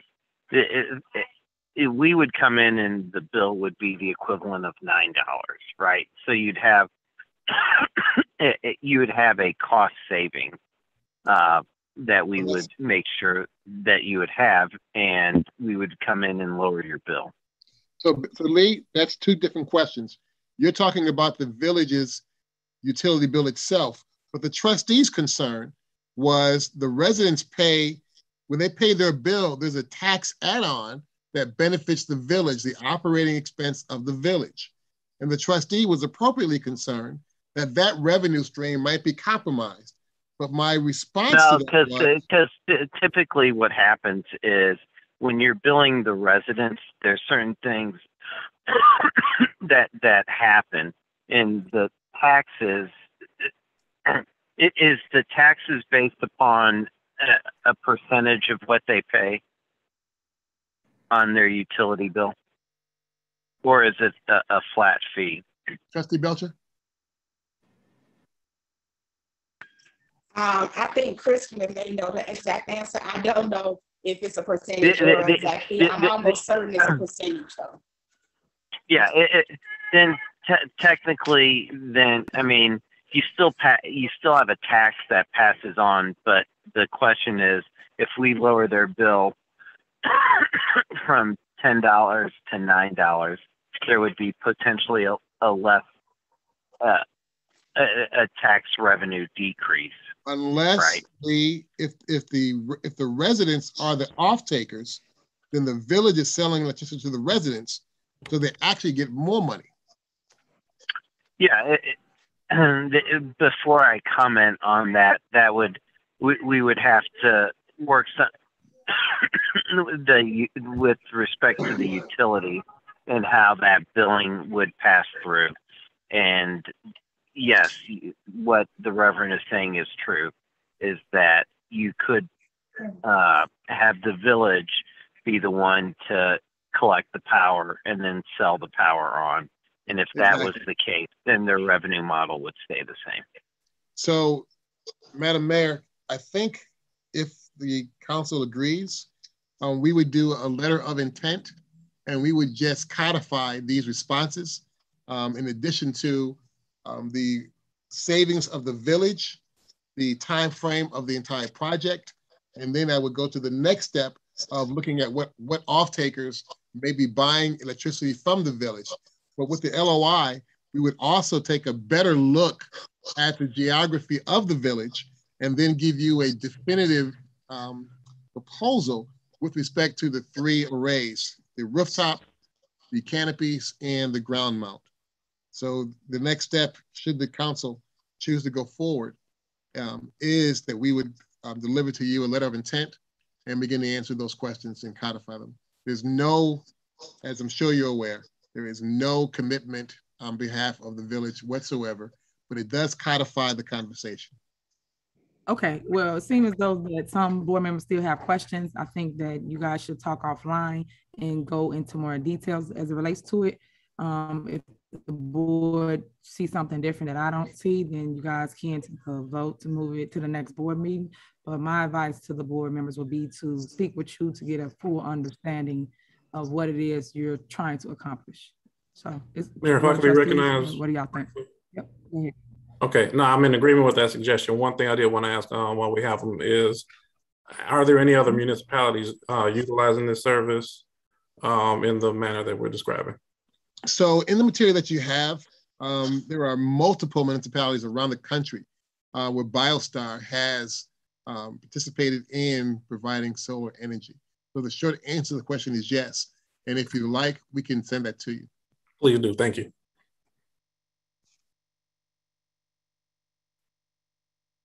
Okay, so is everybody in agreement with speaking offline for this item? Yes, I'm in agreement with speaking offline about this item. I am as well, Trustee Brown. So if I could ask one question, Madam Mayor? Sure.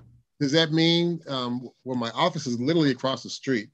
So yeah, I'm not sure if that means I should come across the street to meet with your colleagues, or they're going to meet with me, or how that's going to work. Sure. So what I will do is I will have the village administrator, Dorothy Brown, send you everybody contact information, and then vice versa. I will also send all the board of trustees your contact information, and then you guys can set up a meeting amongst yourselves to discuss it. But the board can only meet 2 at a time with you. No problem. Okay. Moving on. Next on the agenda is discussion and possible action on resolution 21- regarding soliciting requests for proposals, which is RFP for the 2021 audit. The reason why I placed this on the agenda is because it is that time. I do understand that Trustee House is chair for finance, and I just wanted to be positive in moving forward as it relates to getting RFPs out now. And then once they do come in, then he can have it in his committee meeting. So basically, I'm here to hear from the board of trustees as it relates to your next steps. Trustees, any questions? Mayor, can I be recognized? Sure. All right. I kind of want to see where we're at in the process, because generally we would already, by now, I believe we would already have had an engagement letter and been somewhere in the process. Chris, have we already started this process yet? Because my concern would be if we start RFP now, we have to do the RFP, pick somebody, get engagement, and we may fall further behind on getting the FY21 audit. So Chris, can you kind of expand on where we're at? So we have not engaged with any audit firm yet to perform the FY21 audit yet. Okay. So I got a question, may be recognized? Yeah, go ahead. Chris, I mean, I remember for the last, I think 8 years we used a lot of back and name, so we're just switching it up now. And does it help, and maybe you can help me or Jason with your experience in finances, does it help to use the one who's been doing it for 6 years since they've been have a good history of it and a good, been doing it for some years, or what's your thoughts on that? It's dependent on the village. Any firm that comes in is going to do the similar type of audit. This year we will have the standard financial audit that you have, and you will also have a single audit. So whatever RFP, whichever firm comes in, you will have to do both a regular standard financial audit and a single audit. And if I can kind of, I think there's a pro and a con, Trustee Steve. On one side, there's the people that are familiar with the audit. The other side of it is when you get people too familiar, you may not get the same, you may get too comfortable with it. So it depends on preference. I would be in agreement with doing an RFP, but I would also leave it open for the current auditors as well as new ones, because I think it's good to get a price comparison and see which way we move forward. I don't have any objection to the current firm that we've had, because I think that we've gotten good information. Their familiarity has kind of helped us, but I'm also open to receiving other offers to see which direction the board would like to go. Okay, that's fine. All right, any other questions? Okay, Clerk Key, can you call the roll as relates to moving forward for RFP for the next board? You're muted. Clerk Key, you're muted. Sorry about that. Trustee Steve? Aye. Trustee Norwood? Yes. Trustee Belcher? Aye. Trustee Holmes? Aye. Trustee Brown? Aye. Trustee House? Aye. Motion passed to move forward. All right, thank you. Next on the agenda is letter T, discussion and possible action regarding resolution 21- for a class 8 renewal requested for 599 Sibley in Dolton, New Age Land Development LLC. Are you on here? Dorothy, is this vendor on here or their attorney? Musa. Hello, Mayor. This is Mosa for New Age Land Development. How are you? Hi, I'm okay. How you doing? Good. Yeah. This is for the property that I own over there in 599 Sibley. It was built in 2008. I built it. It was a bar restaurant before. I built in 2008. There was a 10-year classification for class 8 there. It had expired. I had asked a couple of times to get it renewed, and for whatever reason, it kept getting kicked down the road. So I'm hoping to have it renewed for another 10 years due to the situation over there. Property taxes have went from approximately 33,000 now. Last year was about 74,000. 2020 was a very difficult year with rents. We submitted documents to show how the property, rents have gone down in 2020, and it's unable to sustain itself with the property taxes there and keeping the property occupied with valuable business tenants there. Otherwise, it's a condition where we might have to vacate a lot of the spaces there. So we're respectively requesting a renewal of the Class 8 for that particular shopping center. Okay, thank you. Board of Trustees, do you have any questions related to the Class 8? If I can ask, and maybe I'll ask the attorney. Traditionally, in terms of initial Class 8s, I've been in favor of them because they help with the development and get in there and give you a 10-year time period to get the business up and established. On renewals, I've been traditionally opposed to them because you've had the benefit of the tax break, and then that also can impact the homeowners within the community. So I understand that there has been some increase, but I think that was something that was expected, being a 10-year process for having the initial Class 8. So can you kind of maybe elaborate on, is there a special scenario or something different that would other than the fact that the taxes have increased? Because I think a lot of homeowners also feel that same pain. When it was a Class 8, we had built it, and the property had brought in substantial tenants, and they had kept the taxes at a reasonable price. Those are all gross leases in that particular plaza. A couple of them have been there since the initial of construction when we opened up that building in 2008. There's just no way at the current tax value that that property is going to stay occupied. There's no way that we're going to get $10 to $12 just for square foot for taxes. There's going to be vacancies at that property. I've tried many times. I've hired brokers to possibly get. Right now, it's based upon $500 to $650 of property tax and the rent. Without the Class 8, you're looking at $8 to $10 square foot for taxes. There's just no way to have tenants there. There's no way to keep those tenants there. We had lost Subway. We had lost another tenant that was there. Currently there's a tobacco store there, but there was another tenant that vacated because of the rent. The current salon there is paying 50% rent right now. The Jimmy's is paying 75% of what the rent was before. And there's just no way to that property to continue operating at any kind of 80 or 75% capacity at the rent. There's just no way to get the rent there. And I just hate that property to be with vacant space. There was always been, a pretty occupied property, businesses in that area. Okay, well, thank you. Any other questions? Oh, yeah, ma'am, may I be recognized?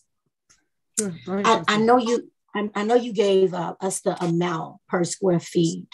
Can you give us the amount in general? So I guess I'm wondering, without typically, where are you now? And where are you normally when you have the Class 8? I guess I'm wondering the difference. With the Class 8, it's between $450 and $650 taxes would be. That's besides, the insurance and common area expenses. That's just property taxes. Without the Class 8, you're looking between $8 to $10 a square foot in taxes. The property is about 10,050 square feet total. That's the entire plaza. So to have somebody come into that particular plaza to ask them to pay $8 to $10 a square foot in taxes is just virtually impossible. Unfortunately, there's other units in that area and other villages that can get a lot cheaper. So it's going to force that property to have a lot of vacancies. And I prefer not to have vacancies. And I'm sure the village knows that, vacancies can even reduce property taxes based upon vacancies. I don't want to do that. I'd rather keep the property occupied with tenants instead of having vacancies and forcing the property to, not to be sustainable. That's all. So without the Section 8, without the Class 8, you're looking probably $8 to $10 a square foot. With the property tax, with the Class 8, you're looking, I hope, between $5 and $4.50 and $6. Okay, that's what I was wondering. Okay. I have one question. Mayor, can I be recognized? Sure, go ahead, Trustee. Okay. How much are you paying in property taxes without the Class 8? How much will you be paying? When it was Class 8, it was between 35 and 38. 2020 was about 74,500. With the Class 8? Without. It hasn't had Class 8, I think, for a year now. It's been expired. Okay. So without the Class 8, you're at 74. But when you had the Class 8, between 35 and 38. Correct. Okay. Thank you. I think it was 40,000, maybe 1 year max. All right. Any other questions? Mayor, can I be recognized? Yeah, Trustee. Mayor, can I be recognized? This is for possibly the attorney. Can you hear me? Can you hear me? We can. This is for the attorney, possibly. Does it have to be a 10-year Class 8, or is there other options outside of a 10-year? I've never heard of a 5-year or less, but I mean, we can deal with a 5-year. I'm fine with a 5-year and deal with it in 5 years. We just need some kind of relief now. I'm not just a lawyer. I'm also the owner of the property. No, I was asking the village attorney, sir. Yes, Trustee Belcher. The renewal is for a set time period. I don't believe you could do like incremental renewals like for 5 years, but this is Jimmy Vaselli's. This is his arena. This is what he does. But I'm looking at the Class 8 renewals, and it is for a set time period as established by the county. So So it's not something that we can just make it up as we go along. Okay, thank you. All right, any other questions? Okay. Yes, just for me, excuse me, Mayor. Mayor, might be recognized with Ms. Raines. Ms. Raines, so you stating, I know it's a set time, so our option is to grant the 10-year period or not, correct? That's my understanding, but I would defer to Mr. Vaselli because he's the expert in the this tax incentive area. He handles all of the Class 8 tax incentive requests for the village. Okay, is Vaselli on? Thank you, thanks. He is not, but I can get an opinion for you on that. I will ask him for that opinion and I can circulate it to the board. Thank you, thanks. Okay. Here, no more questions, or are there any more questions? Okay. Can you poll the board and see if they would like to move forward with the Class 8 as it relates to, what's the address? 599 Sibley, Clarkey. Sure. Trustee Steve? Okay with it. Trustee Norwood? Let's move forward. Trustee Belcher? Aye. Trustee Holmes? Aye. Trustee Brown? Aye. Trustee House? Yes. Motion passed to move forward. November the 1st meeting. All right. Thank you so much. Thank you for your time. No problem. Next on the agenda is letter U. I know it's a lot of letters, boy. Discussion and possible action regarding resolution 21- related to a contract to hire Optima Lab to perform weekly COVID-19 testing and unvaccinated Village of Dolton employees, unless an employee has a religious or medical exception.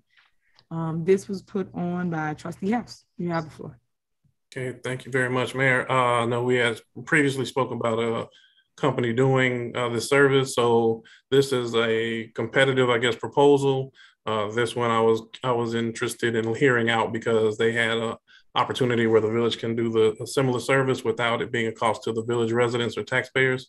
So I want to ask Mr. Franklin if he and his team are ready and would like to give the presentation to the board and the community. Okay, thank you. You can, what's his name? Mr. Daniel Franklin. And Mr. Franklin, if you can introduce your team, please. Hello, good afternoon. Good evening, Madam Mayor and trustees and clerk. Good to see everyone. I'm so excited to be in this meeting this evening. Thank you so much again. I have with me my counterparts, Dr. Richard Watson. He'll be speaking on the science and the technical piece, the science piece behind testing versus PCR versus rapid testing, and also the importance of it as well. I have Gladys in Dallas and Rose Linda in Dallas as well.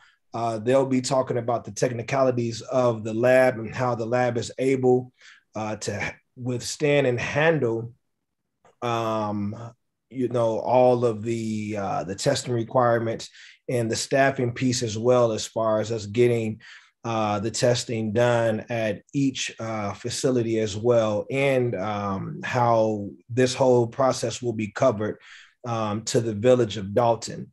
I've had the privilege for a number of years. Well, first, to just give a background, my family actually did business in Dolton. My family owned Sibley Boulevard and also on Greenwood, did business in Dolton. MusicNet School of Music was one of you guys' I guess businesses in the community for a number of years in the village of Dolton. So I'm not a stranger to the village of Dolton by any long shot or anything like that.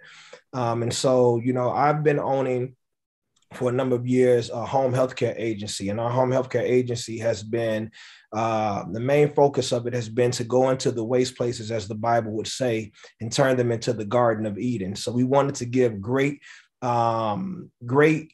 healthcare to low-income communities, as well as in higher revenue earning communities as well, and trying to bridge the gap between the disparities of healthcare in both facets. So when it relates to testing, I did bring my team together so that we can speak on that and how we're able to bring this lab, optimal lab, to the village of Dolton. Actually, we're free of charge, and it's covered completely by the CARES Act.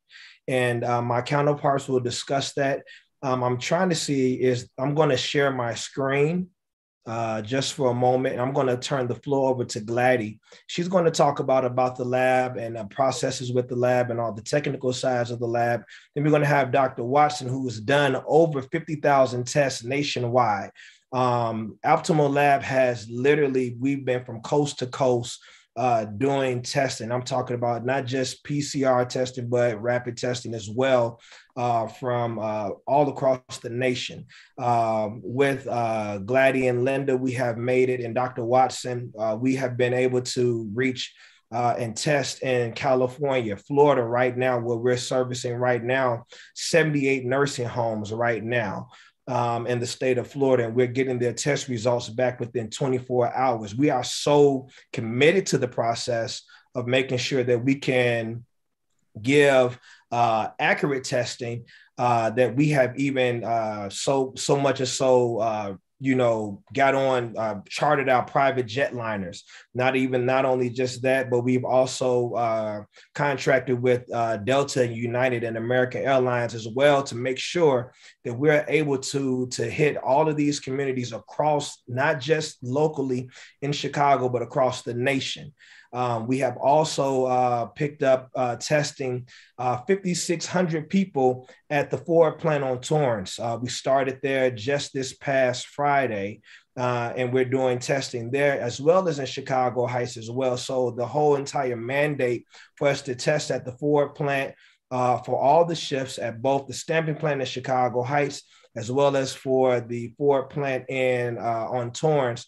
We've just started that process as of October 15th, and we're grateful for it. And what we want to do is bring the same thing to the village of Dolton. So I brought online Gladys, and we have a PowerPoint presentation. Hopefully I can get it going on Zoom. I did send it to Trustee House as well, if he wants to share it as well with the rest of the trustees and with the mayor as well. And then what we'll be able to do is that from that point, Dr. Watson will then come in and speak to the science of the whole matter. I don't want to just come in and just, talk about, what we can test and what we can do, but we want to talk about the importance of it and actually bring some legitimacy to a lot of things that's happening, not just in Illinois, but also to our nation. And so we can stop the spread of COVID-19. Gladys, go ahead and take over from here, please.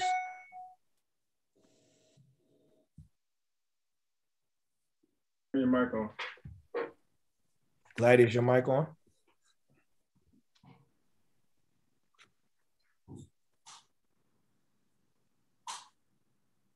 Yeah, on our end, it showed that you don't have it muted, but we can't hear you. Maybe turn the volume up, maybe.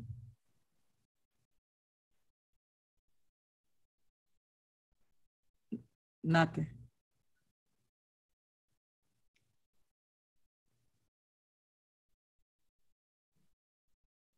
Okay. Now did you want to go to Richard? You know what? Is there a way that the media host, they said that my screen, the host has disabled my participation to share the screen. Is there any way for me to share that, or how would I be able to show this slide? Yeah, Ontario, can you share his screen so we can view what he sees? Yeah, I'm working on it now. Okay, thank you. And Gladys, at the same time, please, can you, it must be something with your audio for your internet.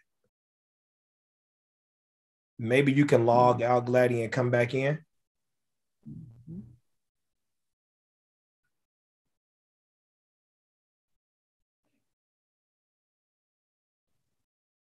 It's funny how we have to do this, right? Times are challenging. Mr. Franklin, you should be able to share your screen. Okay, awesome. Thank you. Here we go. Can you guys see that? Yes.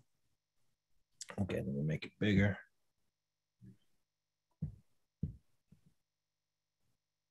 So, so Optimum Lab, we have, of course, we've been doing testing across the United States, not just here in Chicago, but across the United States. Our mission has been for us to, work with companies. Nursing homes we basically started out by, we tested not just COVID-19, but we actually do from the whole array of medical laboratory, whether it be from urine all the way down to urine samples to toxicology. And now, since the biggest piece of what's going on right now is COVID-19, that's been our biggest tackle. The importance of testing, I'll leave that up to Dr. Watson for him to go over that. There is an onboarding process that we do that makes everything very, very simple. We will come out, we will deploy our team of nurses and our clerical staff to come out. And what we would do from that point is that we will position and get everyone's information from all the employees via, from water department, police department, fire department, what have you, village hall, and we will come in and do an onboarding of everyone's their information, their names and things of that nature, which we would give the village and HR access to a portal. And that portal will actually be access to you guys after that. We'll have a medical director as well that'll be positioned and also given to the village as well, so that you guys can make sure that you guys stay in compliance. One thing that you guys don't want to do is that, it's violation of HIPAA law. A lot of companies, they claim that they can do testing. I mean, rapid testing is good, but a non-medical MD or MP cannot display or give out medical information to anyone if they're not medically inclined, or they don't have, or they're not a doctor or MP. So we do provide you guys with a medical personnel as well, and nurses as well at each location. Our process is very, very simple. We come in one day, we start doing the onboarding, or we can do it right there on site. But to make sure that we don't have a bottleneck effect, we will start doing the onboarding prior to us coming in to do testing.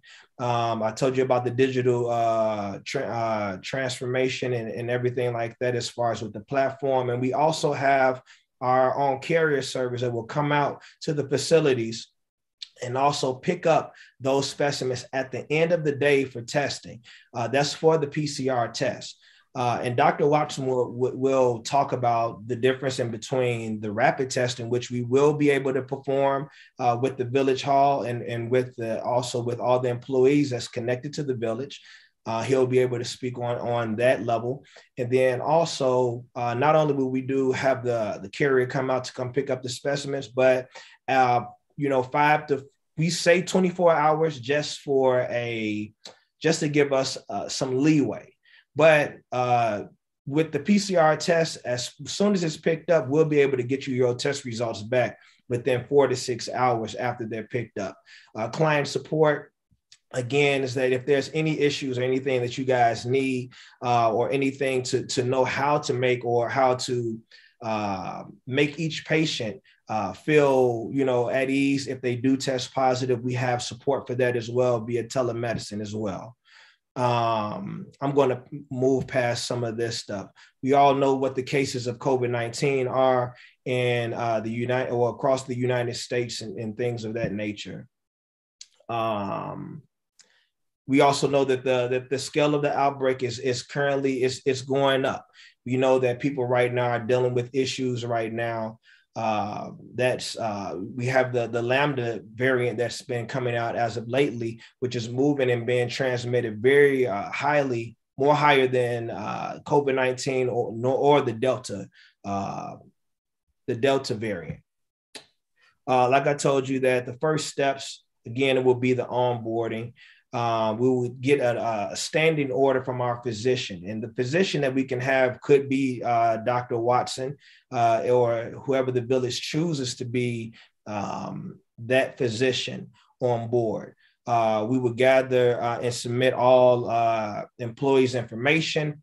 We would specify the testing date. And then on top of that, we would also, hold on one second. I'm sorry. We will specify the testing date, and then I can't go back. Hold on, let me remove this out the way. And then provide you guys with the information. So the way how we would inform each and every person is via, the way how we would inform each employee or each person is via, it would be transmitted to the CDC as well as to the Illinois Department of Public Health. And then after the doctor then discusses it with the patient, then whoever is a part of HR, then he will let that person know as well that they're dealing with, or that the symptoms of or a positive person has COVID-19 as well. What we do, we'll track your symptoms. So each and every person, like I said before, we'll have a doctor that will be dealing with telemedicine. So they will track your symptoms. We'll tell them what to do as far as staying indoors, isolating them, telling them what regimens they need to do, whether it be rest or hydrating themselves or either going to go see a physician. I'm going to pass the torch now to Dr. Watson at this time, so Dr. Watson can go ahead and talk about the science of this whole situation and the need for us to get tested for COVID, and also the difference between rapid and PCR. Okay, thanks, if Dan. I may, can I chime in just a little bit? So Dr. Watson, we definitely want to hear the presentation. Can we kind of summarily go through it, not to be rude? We just have we still have other items as well on there, and I do want to make sure that there are time for question and answers from the mayor, clerk, or board members. Okay. Certainly. I don't have a presentation to go through. I'll just go through some things off the cuff, so to speak. First of all, thanks for having me, Mayor. Madam Mayor, good to see you again. Trustees, nice to meet you all. Some of you may remember me from previous events in the area. I am the CEO of Emerge Med Staffing, and we do serve the South Suburban area in partnership with IDPH and, of course, with Optimum Labs. I will just go into what we do in terms of from the medical side. We come to the needed events, the needed areas, and bring the medical provision. So that's the staff, the nurse, as Dan mentioned, the medical director, which in many cases is myself. We do rapid testing and then PCR testing, actually both at the same time. We also have additional tests for antibodies, which can be discussed at a later moment. My standing concern here is rapid and PCR. We take the interpretation of those results and then deliver those to the patients. Our service is full service. It's a wraparound service. So it's not just testing, it's screening, testing, treatment, prevention. So we offer everything from the initial screen to the vaccination to actual treatment with antibody therapy to those who need it. We also do telemedicine follow-ups on all these patients. So it's a 360 or a wraparound service that we have built and provided since the pandemic broke well, at least hit the States in late February of 2020.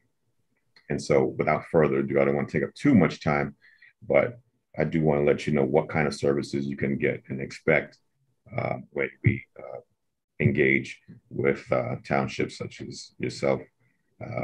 And again, you can check with other townships such as Hazel Crest and not Dolton, but Burnham, Flossmoor, Chicago Heights, and others that we've done screenings and partnered with over the past year. Can you hear me now? This is Gladys from Optimal Lab Care Advocate. Thank you. I'm so sorry for the technical difficulties, but I know that Dan took care of the presentation and that Dr. Watson pretty much answered all the questions, because we did receive your feedback, Madam Mayor, and thank you for that. Dr. Watson, do you have a copy of it? Because I believe that I would like for you to address the first one, which is regarding the antigen blood test. I don't have a copy of it, but you can shoot any question you want. Okay, so their concern is that we are not offering the more accurate antigen blood test, but only the nose or saliva. So the PCR, oral, and nasal. Okay, so that's a legit question, but I think you have to understand the place of each test. So the rapid test is an important test. It has its limitations, and the rapid test should be accompanied by a confirmatory PCR test. What do I mean by that? Well, the rapid test is excellent if you have symptoms between days 2 and we can go as far out as 10 days. Okay, we all know that the virus can inflict its damage anywhere from day 1 to day 14. So you can go 14 days of being asymptomatic and on the 14th day become symptomatic. Okay, rapid test is great in that time period between days 2 and day 10. You can get a negative rapid test on a positive person on the first day of infection. You can get a negative rapid test on a positive patient on day 11. The PCR confirmatory will pick up that negative test. Okay, that's where the strength of the way we do tests comes in. Now, there may be sometimes during the screening where I may indicate to the testers that I want an antibody test. And that's just a third type of test, but it gives us almost a complete picture of what's going on with those individuals. Is that all the time? No. But again, there is the benefit of the screening process, okay? It's not just a blind test where you stick up, something up somebody's nose and, you get a result and nobody knows what to do with that result. There's medical knowledge behind this. There's medical interpretation behind that.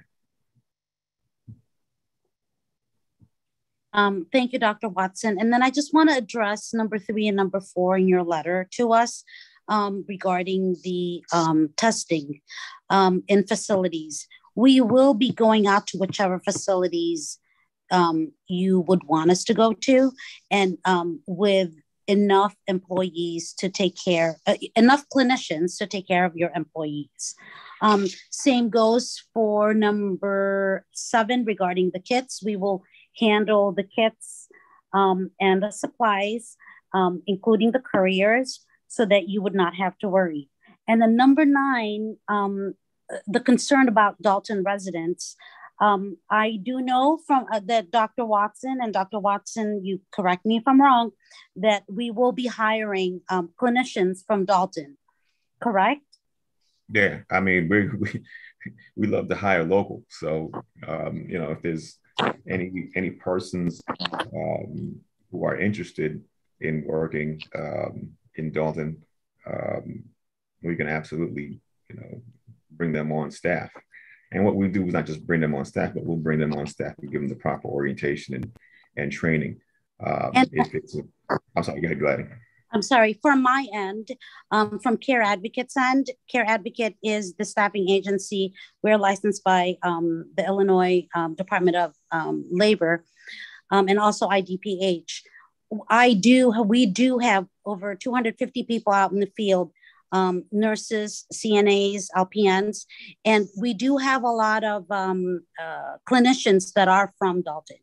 So if we would need to hire more, we will. And just to address the other thing as well, and it won't just be for the city of Dolton, but we have other testing sites that we're doing testing in, not just here in Illinois, but across the country. So this will be an ongoing effort for us to employ those clinicians that are in the village of Dolton, where they can also work either whether it be in home healthcare, whether it be in staffing and working at nursing homes, whether it be with going and doing emergency room medicines with Dr. Watson and whatnot. Dr. Watson has spent a number of years as a emergency room doctor and still works right now with Franciscan. As of today, is on staff, an on-staff doctor. Well, let me just say that we staff Franciscan, right. Ingalls, South Suburban, Rush, et cetera, et cetera. So we have 3 urgent cares as well. So when I say we're looking for people, we're always looking for people. So. Okay, so I got a couple questions as relates to what tests are you currently conducting? Which tests? Currently, we use a rapid antigen test. Okay. We use an antibody test. Okay. And we use a PCR test. So there's only 3 tests. We do all 3. Okay. Is that with blood? Is that with pricking the finger? The antigen, the antibody is the prick of the finger. Now, for rapid testing, for testing required by the government, that is not one of them. But I mentioned that earlier, however, because in some particular cases, there's a question that is still posed after the screening, and that test will answer the question for us. So what manufacturer does this test? Like the blood test? Which manufacturer for the antibody test? Yeah. I would have to look. I would have to look in the office and see which one we're using. We only select ones that are EUA approved and that have a confidence or 95 or above specificity in terms of specificity and sensitivity in terms of how well that test is going to be accurate. Okay, so you're saying that one's 95% accuracy? I believe the one we have right now is 96 and 94. So break it down for me. The antibody is 96 and the rapid is 94? Or? 96% sensitive, 94% specific. I want to say this less scientifically. It's let's just say it's correct at least 95% of the time. Okay, and when was the EUA approved? The EUA was approved for that in 2020. 2020. Okay, and then was this FDA approved? The only one that's FDA approved right now is the antigen test that we're using. Okay. And then your results, when do we get them back? Is it same day, 24 hours? With the antibody and the rapid test, you get them back in 15 minutes. 15 minutes. Okay. So whoever gets tested will have paperwork with them at that point before they leave the facility. Okay, and then I see that you have a medical director. So you're going to have one? Because I know on the stuff when we read it, it was saying that we had to provide it. Well, I mean, I serve as a medical director for all of our COVID sites, but if you have your own, it's you're welcome to use that person. No. Oh, no. We're not going to do it. I'm just making sure that you're going to do it. I know we're not going to do anything. Yeah, no, I serve as the medical director. So you'll be there. Okay, then how many nurses? We have a staff. Well, our nursing staff is currently at 15, and our MAs are at 20. But like I said, in Dolton, it would be great to have.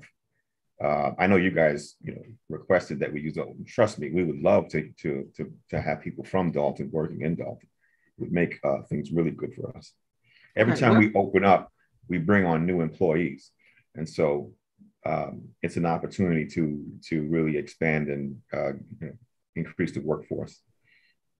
Okay, what's the name of the test that you got? BiAx now. BiAx? BIAX. BIO. BIANX. BIANX. And then Care Start. Care, CARE. Start. Okay. And then the antibodies, I'm not in the Hazel Crest office right now where we store those, but I'd have to go in there and look for you. Okay. And then are you billing the staff, or how are you doing with billing? We're a part of CARES Act. So how CARES Act works is anybody who has insurance, insurance has to pay for their testing, no matter how frequent it is. Anyone who doesn't have insurance just needs to prove that they are a citizen. So they have to have a license or a social security number, and CARES Act will pay for their tests. Okay, so you have to wait to get reimbursed. Correct. Yeah. So that means that there's zero cost that will come to the village of Dolton.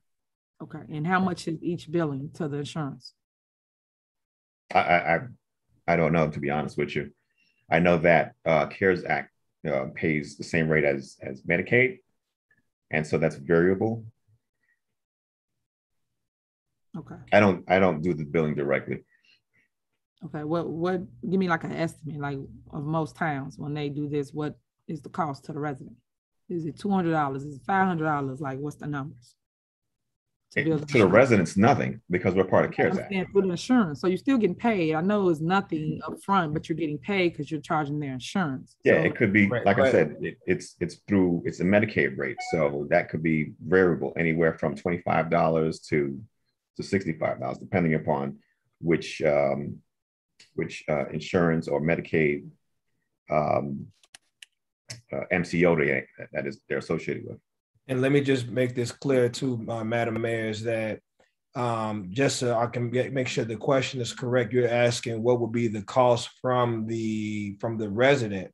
Again, that there won't, even though we're billing the insurance and also we're billing for those that don't have insurance, the CARES Act, there is no deductible that will be included in that cost or anything like that. So it'll be completely free for every single person that gets tested. The village doesn't have to have a back portion where they have to pay on the backside or anything like that. It's completely 100% government funded. Right now, if you chose to go get a test right now, if you felt like, you know what, I've been around somebody with COVID-19, you can go to Ingalls Hospital, you can go to any urgent care in Flossmoor, not even in your village, and go get tested right now, and you will not be charged. I mean, that's anybody that's trying to charge you. Well, let me interrupt for a second, because they have to be a part of the CARES Act. Right, they have to be a part of the CARES Act. We are a part of the CARES Act. Not everybody's a part of the CARES Act. If you go to somebody who's not part of the CARES Act, you get a bill, a regular bill. Correct. So by us being a part of the CARES Act, then that means that you won't, the city will not receive any charge or anything like that. And that, they don't have to even be a part of the community or live in the community for it. So we don't want to just test even just the employees of the village, but if there's any, we want to be a beacon of light to also to the citizens of Dolton as well, where they can come in and get tested as well.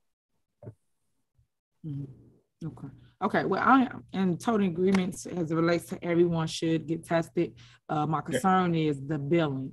If somebody don't have insurance, like you just stated, then they will get a bill. And my other concern as relates to my staff here is that I want them to get a turnaround right away, because I don't want them to come in contact with the residents or any other staffers and everybody sick. I want them to know right then and there if they're sick, so then they can go quarantine right away, because most companies come before us and they say that we have to wait 24 hours, 48 hours before we know if a person is ill. And now that person have affected all of us. That's another reason why we do Zoom, because right now we have to be cautious of everyone's health. So that's my concern as it relates to Madam Mayor. Madam Mayor, let me just say one more thing for clarity. Doc, before you go there, and I also want to just say this also, Madam Mayor, is that that's the reason why we're performing both the rapid testing for those people that do display symptoms, but then also we're going to do the PCR testing as well, just to make sure that we back it up. Because Doc, if you could, the accuracy on the PCR testing for a person that's asymptomatic that we don't know that has COVID-19, you know, the PCR test does give us those results versus the rapid testing, correct? Correct. I got a question for you. Yes, sir. What defines a person to be part of the CARES Act? You said if you're not part of the CARES Act. Yeah, so I want to clarify that because I want to make sure that Madam Mayor has, she said something and I want to make sure we're all clear on it. If you don't have insurance, because we, Emergement Staffing Optima Lab, are part of the CARES Act, you have to register with the government to be a part of the CARES Act. If citizen A comes to us with no insurance, they will be taken care of and they won't be billed. So I wanted to make sure that was stated, because it sounded like you said, if you don't have insurance, you won't get a test. No, it doesn't matter if you have insurance. If you have insurance, what the CARES Act does, if let's say you have insurance, but you don't know what your insurance is, the CARES Act will find whatever insurance that you're listed under and bill that insurance. If there is no insurance that you're listed under, the CARES Act will compensate for that test based upon Medicaid rates. And so you as the person, the CARES Act is about you as the person not having to worry about whether or not you can be tested or not. Right, but what I'm asking is, you just said that if they don't have insurance, they find a rate. Who pays for that? Does that go to the government? No, it does. No, it does not. No, the United States government pays for that test. If they don't have insurance, if they do not have insurance, as long as you are a citizen, of the United States, if you have a social security number attached to your name, you can get tested for no cost to you. That's what the CARES Act states. Now, it's a little different from vaccines. If somebody wants a vaccine, which we also supply, if someone wants a vaccine, you don't have to be a citizen. All you have to have is ID. Okay, so why don't you have a price as it relates to what you're going to charge the people as it relates to the insurance? You don't have a number? We don't set the prices because we're part of the CARES Act. The CARES Act gives us what they give us, and that's pretty much it. Right. So if it's 60 bucks, then we're just going to walk away with $60. Okay, right. And I understand that. So I'm saying you guys do other towns, what you just stated, right? So what is the dollar amount that you get when you bill people insurance? So I know what my community is going to get charged. What's the dollar amount? The community doesn't get charged.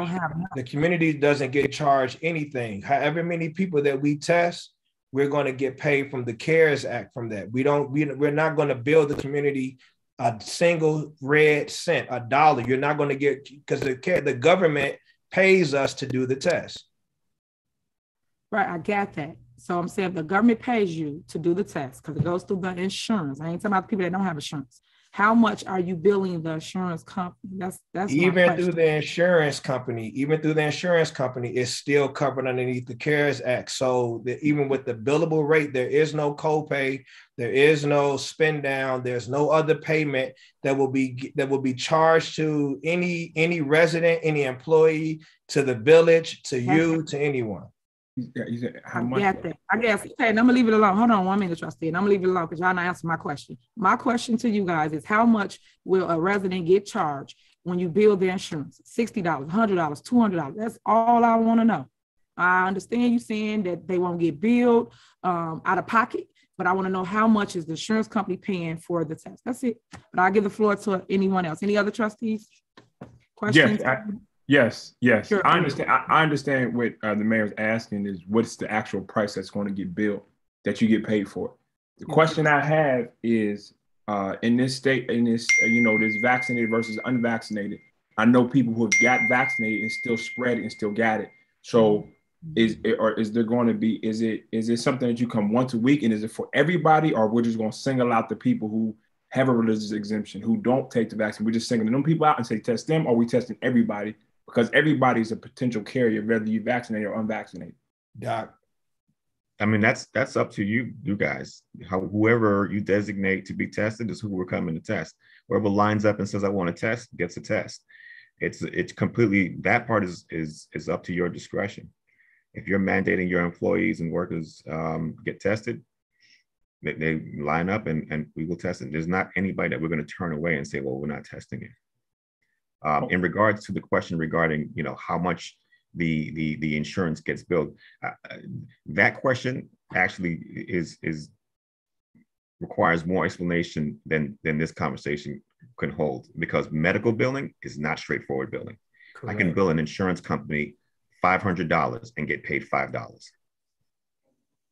So it's a very complicated formula regarding that. So much so that we have billing for the past 8-9 months that we have not been paid for because we don't know how much we're going to get.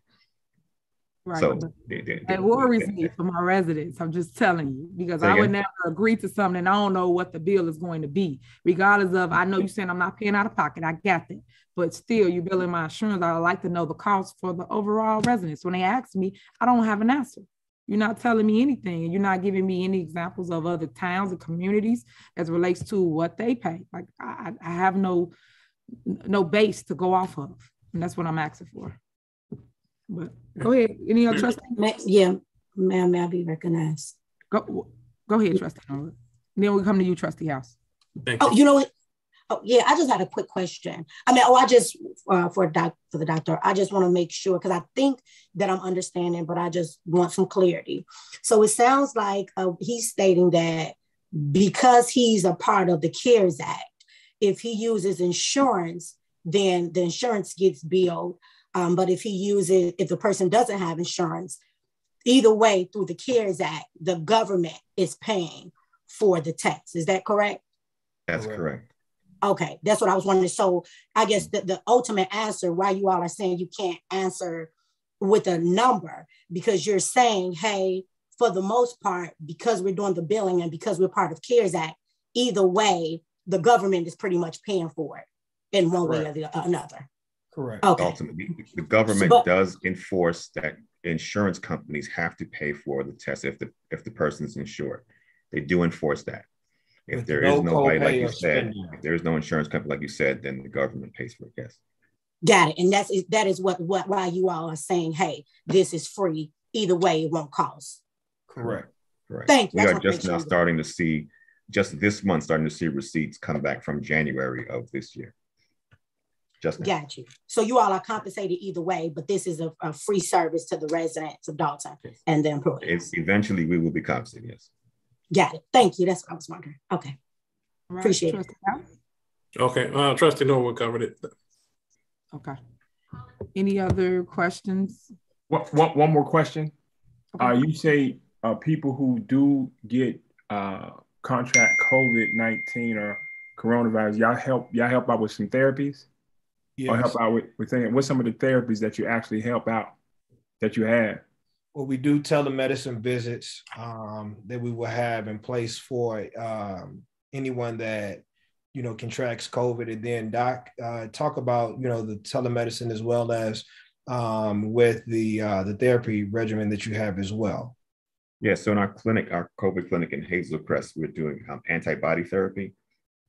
And that right now is a FDA EUA approved treatment. Previously, restricted to inside the hospital, and now they have allowed for treatment in our COVID clinics, and so that is the most up-to-date treatment available for COVID-19. You may have recalled antibody therapy being given to the former president and his staff when he got sick, and that is what allowed him to recover within two days. Excuse me.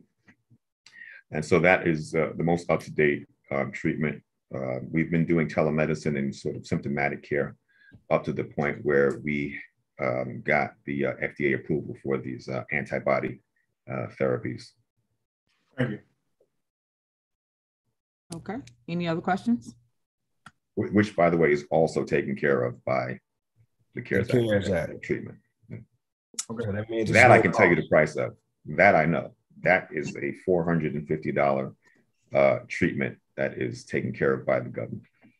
Is that the monoclonal? That is the monoclonal antibodies. That's correct. Okay, my other question was for just to clear the insurance thing up. If the insurance don't pay, then the CARES Act's covered, right? Correct. Okay, and then as it relates to, is it Abbott? Maybe I'm saying it wrong. Abbott Labs, is that it? Optimal Labs. Optimal Labs, is it? Yes. No, not that. I'm going over my notes. So I wrote a bunch of notes right here for you. You wrote in here that we had to do the test, I guess, when they do the swabs or whoever be here, and then someone has to pick it up. Correct. So no, you guys will not have to perform any tests. As was stated previously, we will deploy a staff of nurses, clinicians, or MAs as well to each facility, whether it be at the Village Hall, if you want them done, if you want us to test at all the locations, we can have, so that there won't be any bottlenecks, so that people won't run late for work or do anything. There will not be any waiting.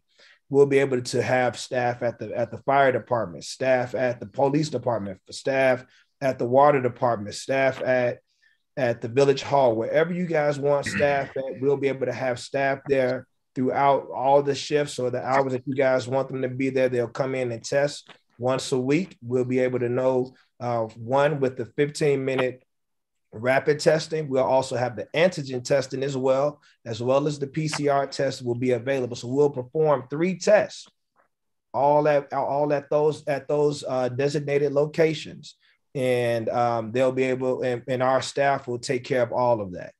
So and the only thing that we would ask from the village is that you guys just send us over employees or MAs, nurses, emergency room, EMTs that want to come and work or anything like that. They can come and work with us and we can employ them. That's the only thing we require from the village. And we'll cover the payroll. We're not asking for the village to pay for it or anything like that. Our company will pay for it. We are a multi-million-dollar corporation.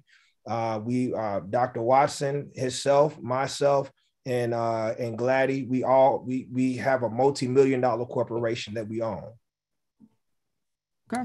All right. Any other questions from the board? Okay, moving forward, can you do a consensus to see if the board would like to move this to the next board meeting? Okay, motion to move forward to the November the 1st board meeting. Trustee Steve? Yes, aye. Trustee Norwood? Let's move forward. Trustee Belcher? Aye. Trustee Holmes? Aye, keep it going. Trustee Brown? Aye.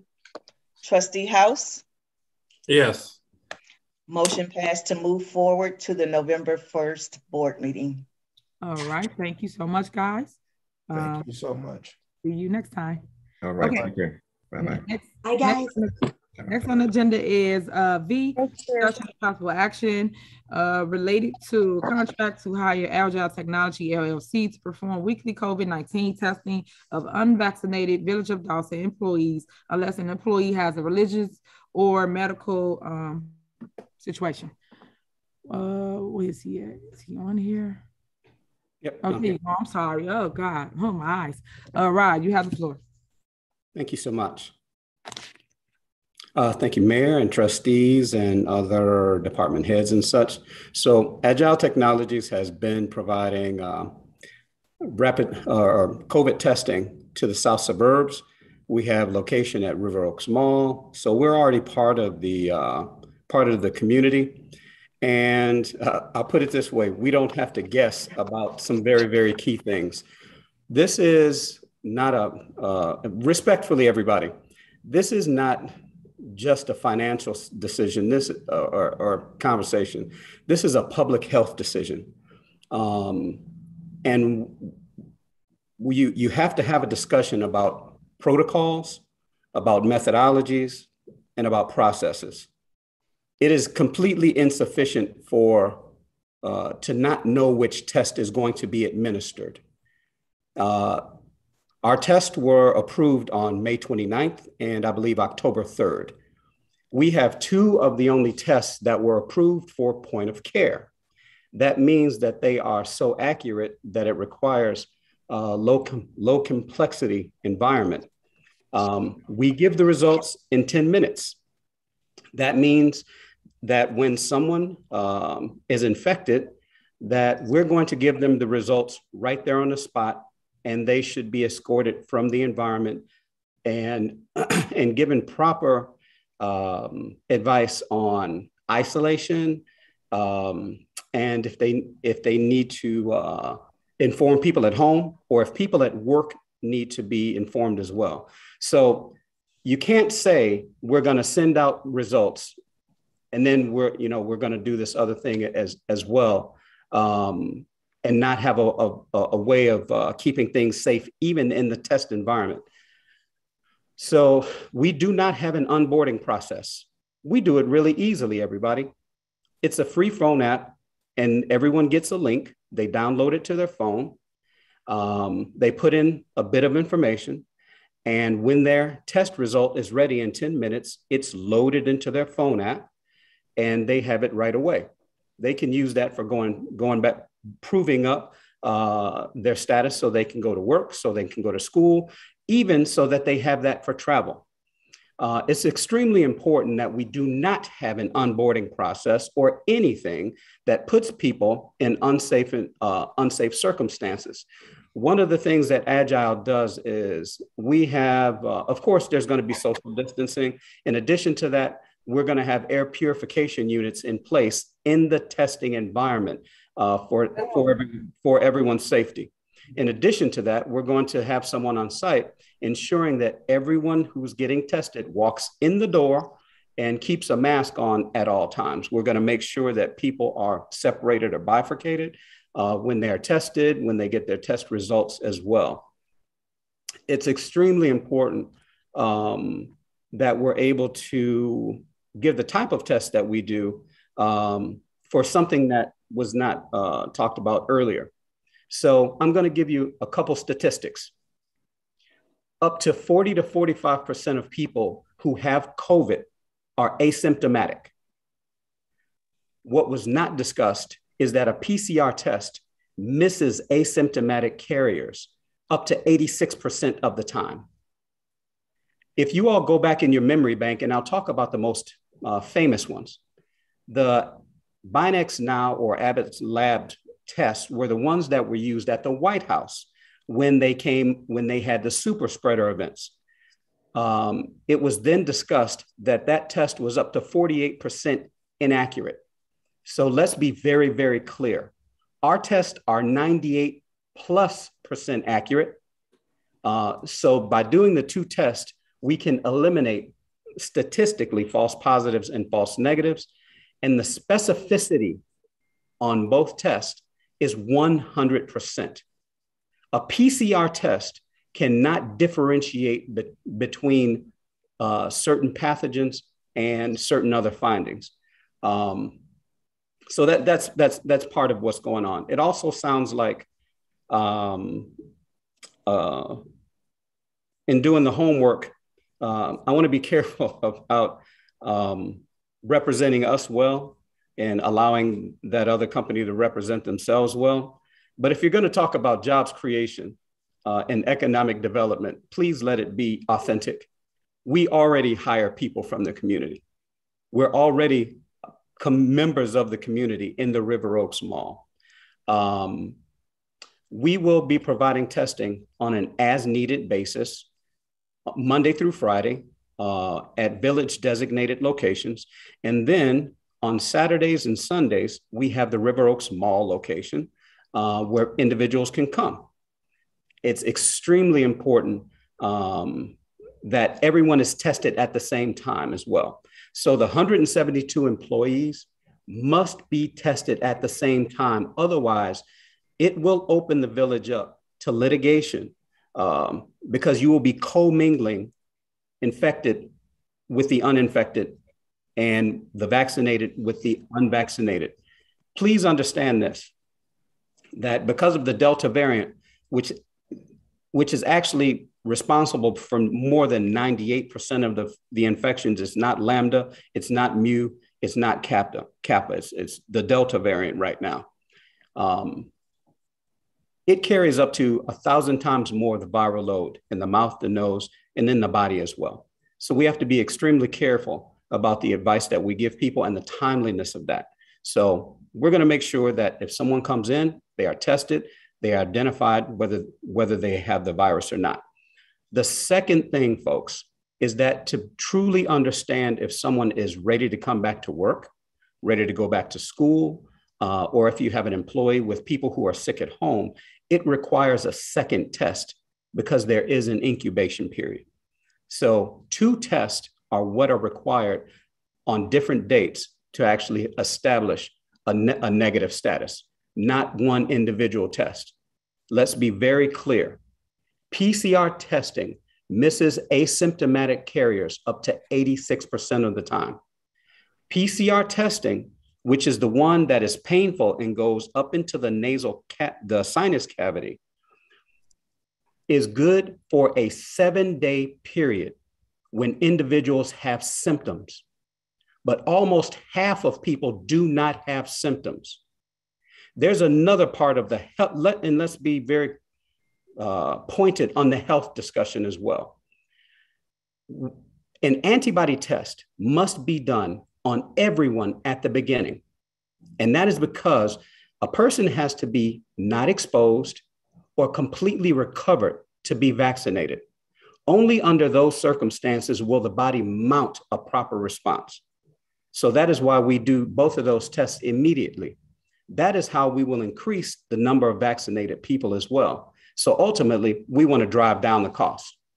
And in terms of cost, I can address that very simply. I'm not looking at whatever the proposal says, but I think it's $100 for both tests or something like that. Yes, that is the cap. That's it. A lot of labs and companies, and I will provide the articles, have been billing the government and insurance companies $300, $500, $700, or even thousands of dollars per test. Simply put, folks, we are in this for public safety. We're in this to do good business. It is simply not a good business model not to say I'm not going to be paid for 8 to 9 months and I'm okay with that. You can't sustain a business well on that. You all shouldn't even want a vendor who's not going to, how can I say, want to be paid for their services. The other thing is, if we're going to have a discussion about local hiring, we're going to be paying $20 per hour. I've stated that weeks ago, and I state that consistently now. That's going to be for the people doing test administration. We have locations at River Oaks Mall and a 5,000 square foot facility at Ford City Mall that is a testing and will be a training center as well. Let me stop for a moment and answer any questions that anyone might have.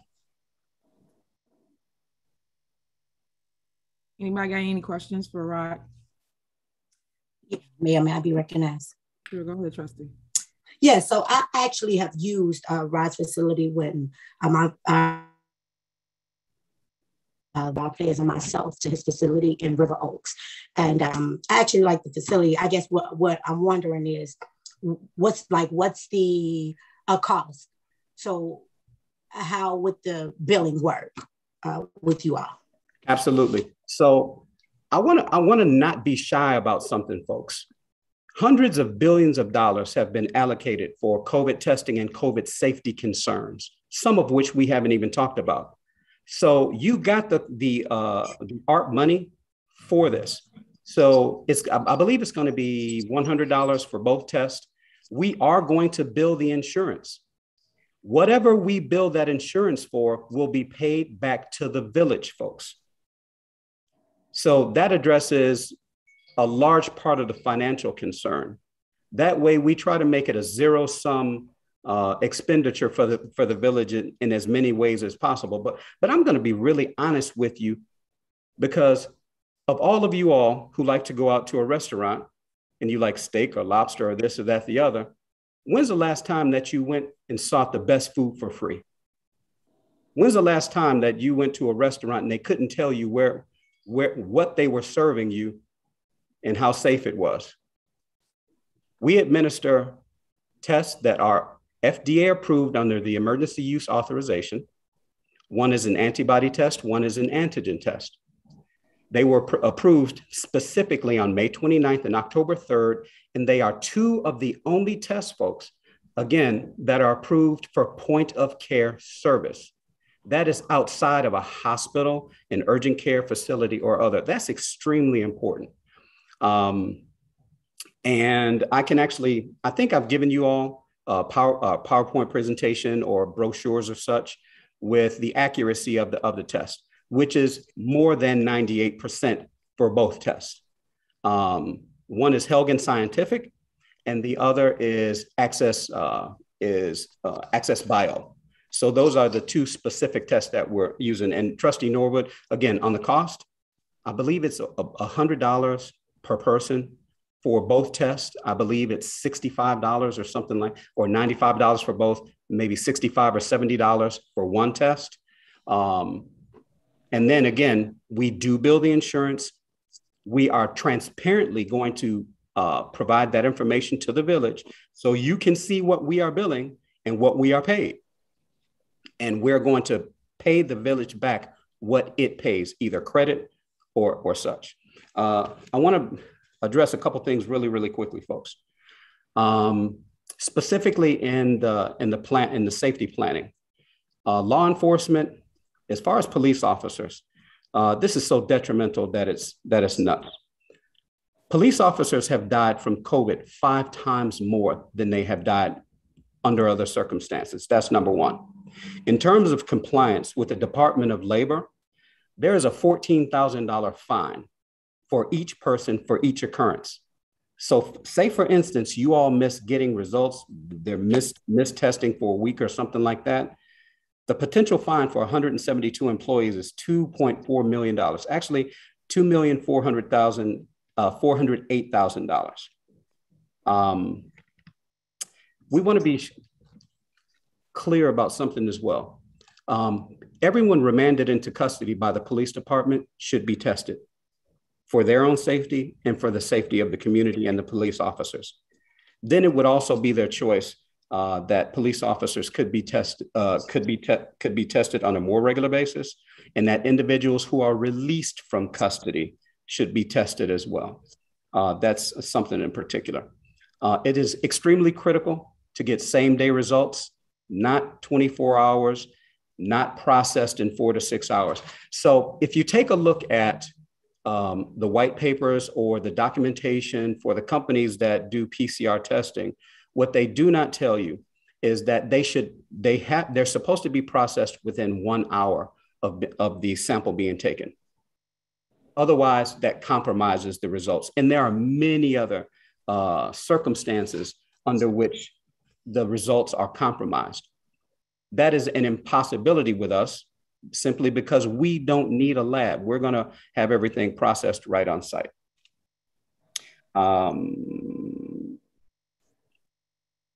But you know what? I did want to just stop and make sure that I addressed. This is a good way. The way that we plan to do it, I believe, is a good way to increase the percentage of vaccinated people. I believe about a month ago, that percentage in Dolton was about 28% or something like that. In the state of Illinois, I believe it's about 52 or 53%. We need to get that percentage up in the 80s, folks. And unfortunately, the longer that the number of unvaccinated people stays very high, that presents particular peril to the village of Dolton and surrounding areas as well. I have a question, Madam Mayor. Can I be recognized? Sure, go ahead. Okay. What's the cost to an individual who doesn't have insurance? None whatsoever. It would be under what we've presented. It will be paid by the village through the ARP funds, through the recovery plan funds, and then reimbursed. There will be no billing to the individual. So if we were billing the insurance for that individual, not under these circumstances, it is very likely that that individual will get a bill. However, the individual will never get a bill, period. So you're using funds that were given to the village and then you're going to reimburse them? Reimburse the village? Absolutely. And we're going to provide either biweekly or monthly reports of that. We're going to be extremely transparent because, like I said, I can provide you many articles where companies were billing in between, I hate to even say the amounts, upwards of 300, 500, 700, in some cases, thousands of dollars for each test. We are not going to gouge the individual residents. We are not going to gouge the village because look, for the village to move forward successfully, the most important thing at this point is a foundation of sound public health policies and protocols. That's something that we can support, and we can support it on a 7-day basis, again, with giving the most accurate information, the fastest in testing sites that are going to be protected by air purification units. And then there's other options that we have as well that are extremely affordable in terms of having air purification installed into the village hall, the police department, or other buildings as needed, because COVID is something that we contract through respiration, and it does travel between floors in the air duct system. And that's something that has not even been discussed. It's an option. It's something that will bear a great amount of good results for you all in terms of public safety. One more question. So the air purifiers, what's the cost to the village? The individual portable units that handle approximately 2,000 square feet are in the neighborhood of $2,000. Because of the global demand, the prices have been changing just a bit. We would do it, as much toward, close to cost as possible. And then it's approximately 30 to 50 cents per square foot per each building, as far as the HVAC-based air purification. That's important because that's the way of keeping an environment safe all the time. You have to have multiple layers of protection. So testing is the first.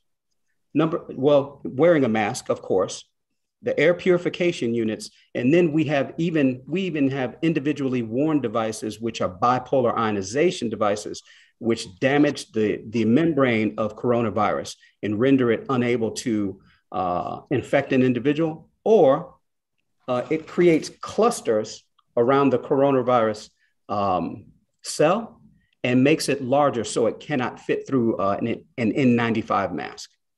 So again, N95 masks will be provided to the people that we test as well. That's not something that anybody has talked about as well. They should not be the 3-ply surgical masks. They should not be the fashion masks.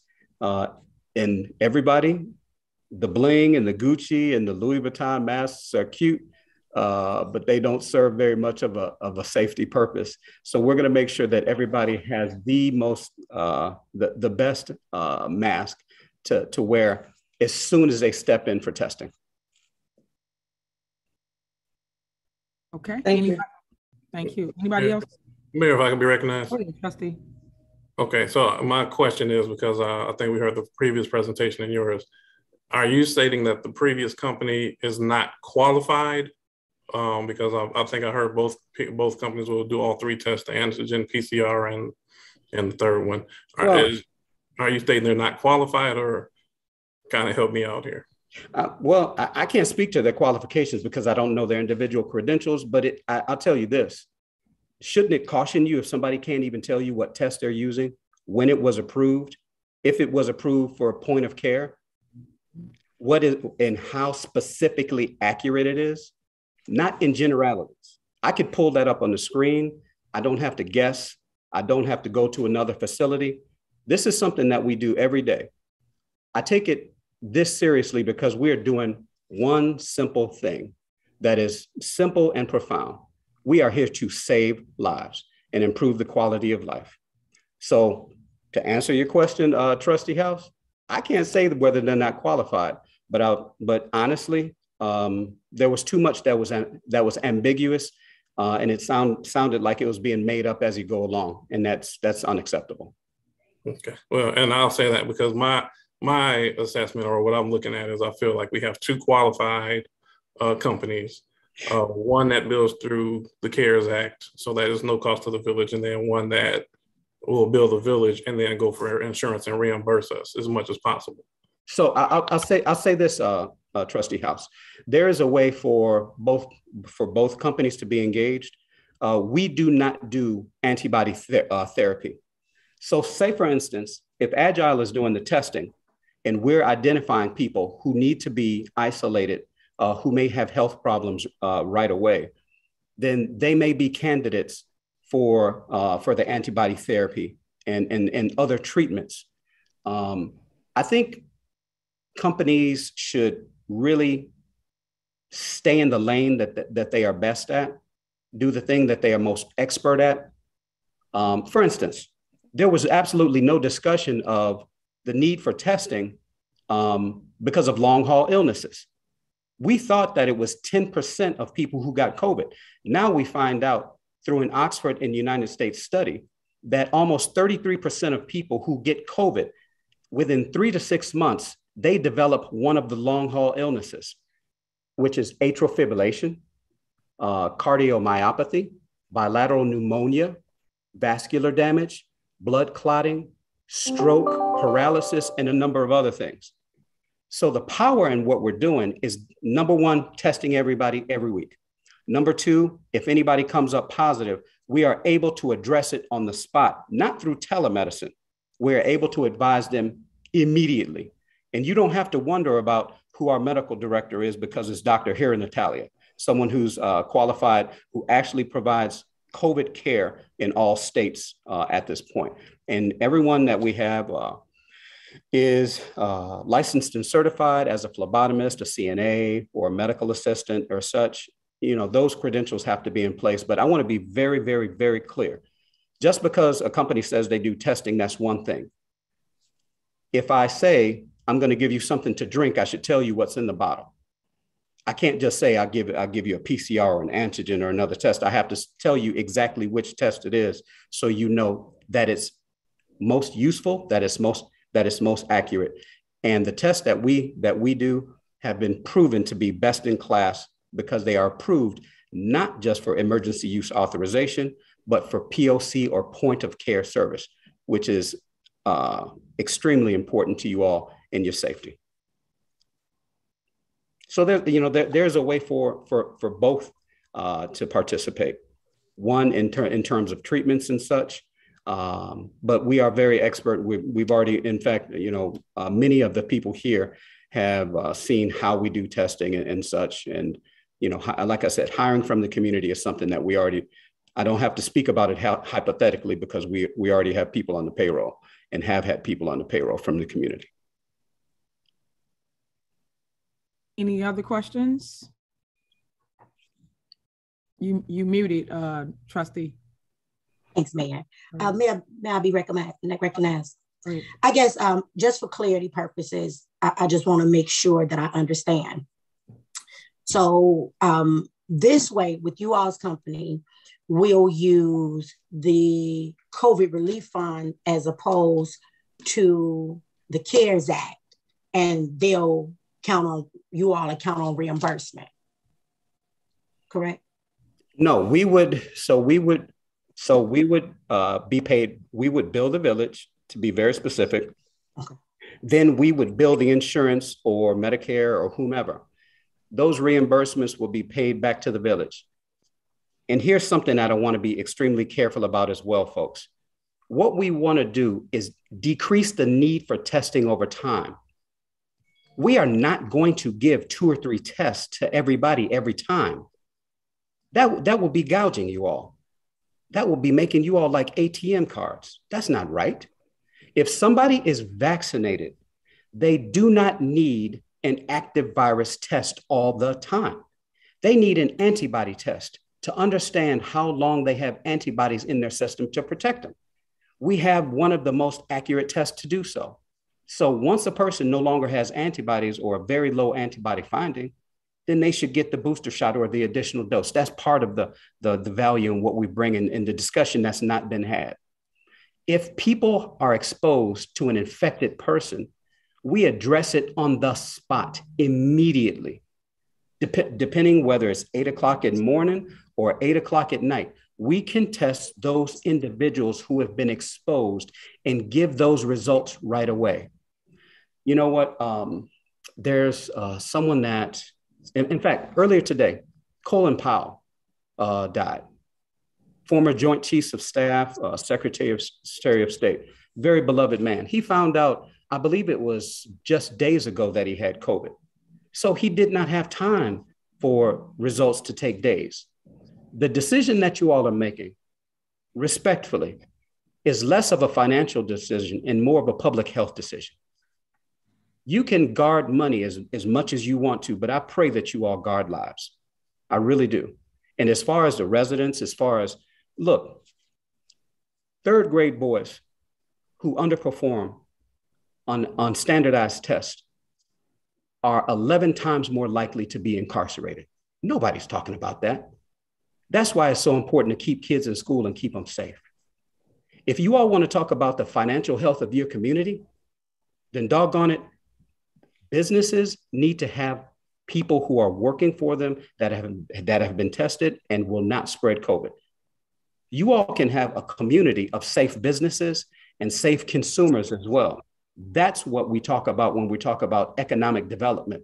I'm not talking about we're a multi-million-dollar company who's from coast to coast. Yeah, we've done work in a number of other states and stuff like that. I'm local. I'm committed to what we have been doing in Chicago and the South suburbs. That's who we are. We are doggone good at that for the people that we've been doing it with. And I'll leave that there. Okay, thank you. Thanks. Okay, any other questions? Okay. Mayor. Yeah. You know what, because I know this meeting is going long, so I didn't want to, but before I make my decision, it's just something that's just not all the way clear to me. I heard Ron say that there's a way to use both if possible. So he was stating that I guess he had one of the companies have something that the other doesn't. Is that correct, Ron? Uh-huh. Okay, Absolutely. and what was that? Just so I know. Antibody therapy. Okay. So ultimately, here's the power in what we could do, folks. I'm not sure where they get their solutions and where they get the materials for their treatments. One of the worst things that's happening in the Black community is that Black folks are donating antibodies that are not being used in their own community. This could possibly be a way of stemming that and preventing that to some degree. We can identify those people who need treatments, and if those treatments are covered by those folks, then I think that would be the best synergy, because then we have identification of the people who have COVID and getting people treated to do so. So I'll say this, folks, within the $1.5 million that you have the wherewithal and you have the funds to do so. In addition to the discussion that we've had now, there's federal funds under the FCC, under what's called the E-rate program. I just looked earlier. The Dolton the Dolton library system has $94,000 that is uncollected. This is something that I can talk specifically about with your grants manager. And here's the additional value that we bring. In addition to that, of the 15 educational entities in the city of Dolton, approximately 12 or 13 have no funding history, and they're missing out on hundreds of thousands of dollars, as well as the village of Dolton. So there are additional federal funds for community-based organizations and the municipality that we can apply for, because we don't just want free. And I don't want to offend anybody, but when we get our hair done, I'm bald, I can't say that one. But when we go to restaurants, when we go do all the things that we want in life, You spend the money. Look, you get what you pay for sometimes. And that's what those funds are there for public safety. And that's what we can help you with as a partner. Is there a way for both companies to participate? Absolutely, yes. And I think that might be a smart discussion to actually have. Got you. So I guess my question is, because we have a matter of free, and then we have a matter of using funds, I guess I'm wondering, in regards to the antibody therapy, since you said that you offer that service and the other company does not. I'm wondering. I'm sorry, the other company does. We don't directly do antibody therapy. They indicated that they do. Got you. Okay, that's what I was wondering. Okay. Got you. Okay, thank you. Okay. Any other questions? I just have a comment. This is Trustee Holmes. Sure, go ahead, Trustee. Sure, I thought, you know what, is listening and did a little research. I think we should reevaluate, because to me, I don't know if it's with everybody else, it seems like one, to me, is in it for the money. That's going to be flat out honest. And two, I'm listening to Ron, and it's more like it's about the health of the citizens and saving lives. Because one thing he stated that, you know, with other symptoms that may come up, and they can work with people who have other symptoms that may come up besides COVID. And, you know, that's just eye-catching to me. It's about saving lives, and not about the Absolutely. Absolutely.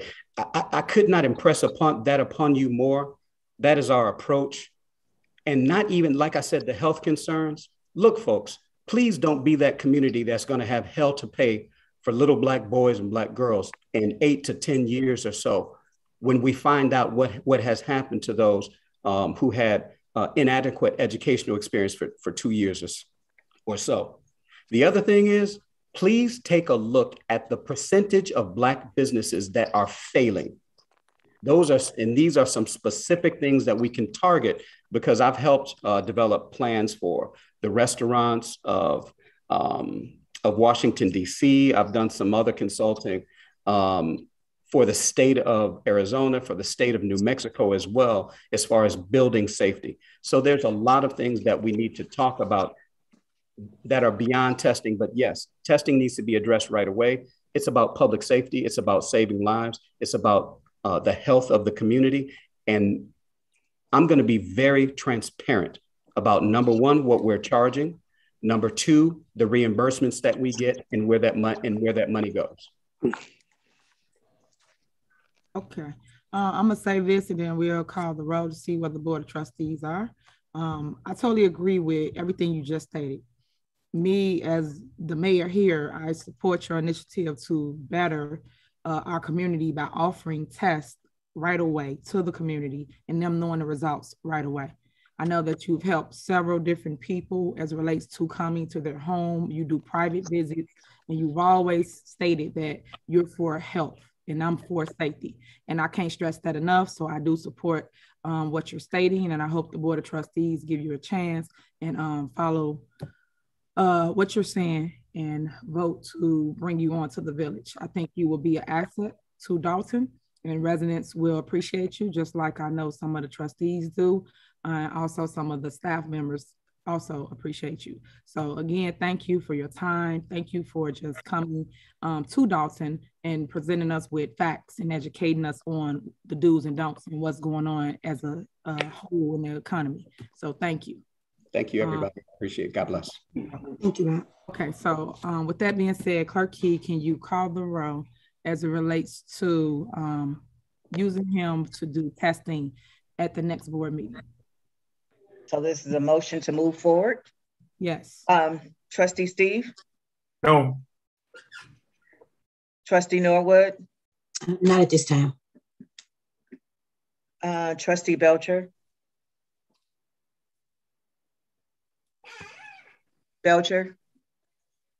Trustee Belcher? Trustee Holmes? All right, move forward. I'm sorry, Belcher? Trustee Brown? No. Trustee House? No, I'm sorry. Can you hear me? I hear you now. Thank you. Motion failed. Okay. Moving on. Next on the agenda is discussion for action regarding resolution 21 related to a new businesses as smoke shops and beauty supply stores. So I put this on the agenda because the issue we're having is there's becoming too many of everything in town. And yes, I'm for businesses open up, but the issue we're having is I don't want it to be 5 or 10 smoke shops or 5 or 10 beauty supply stores. So I would like to put a cap on it so that we can move differently and revitalize our area with things that we truly need, which is sit down restaurants and also things for tutoring for kids because of the issues that we have now. So I'm opening up to the floor so you guys can give me your input on what you think, how you feel, so we can put something in place. Okay, any questions? Oh, Mayor, if I could be recognized. Sure, go ahead. One question, like on the smoke shops, and I in complete agreement with the beauty supply as well.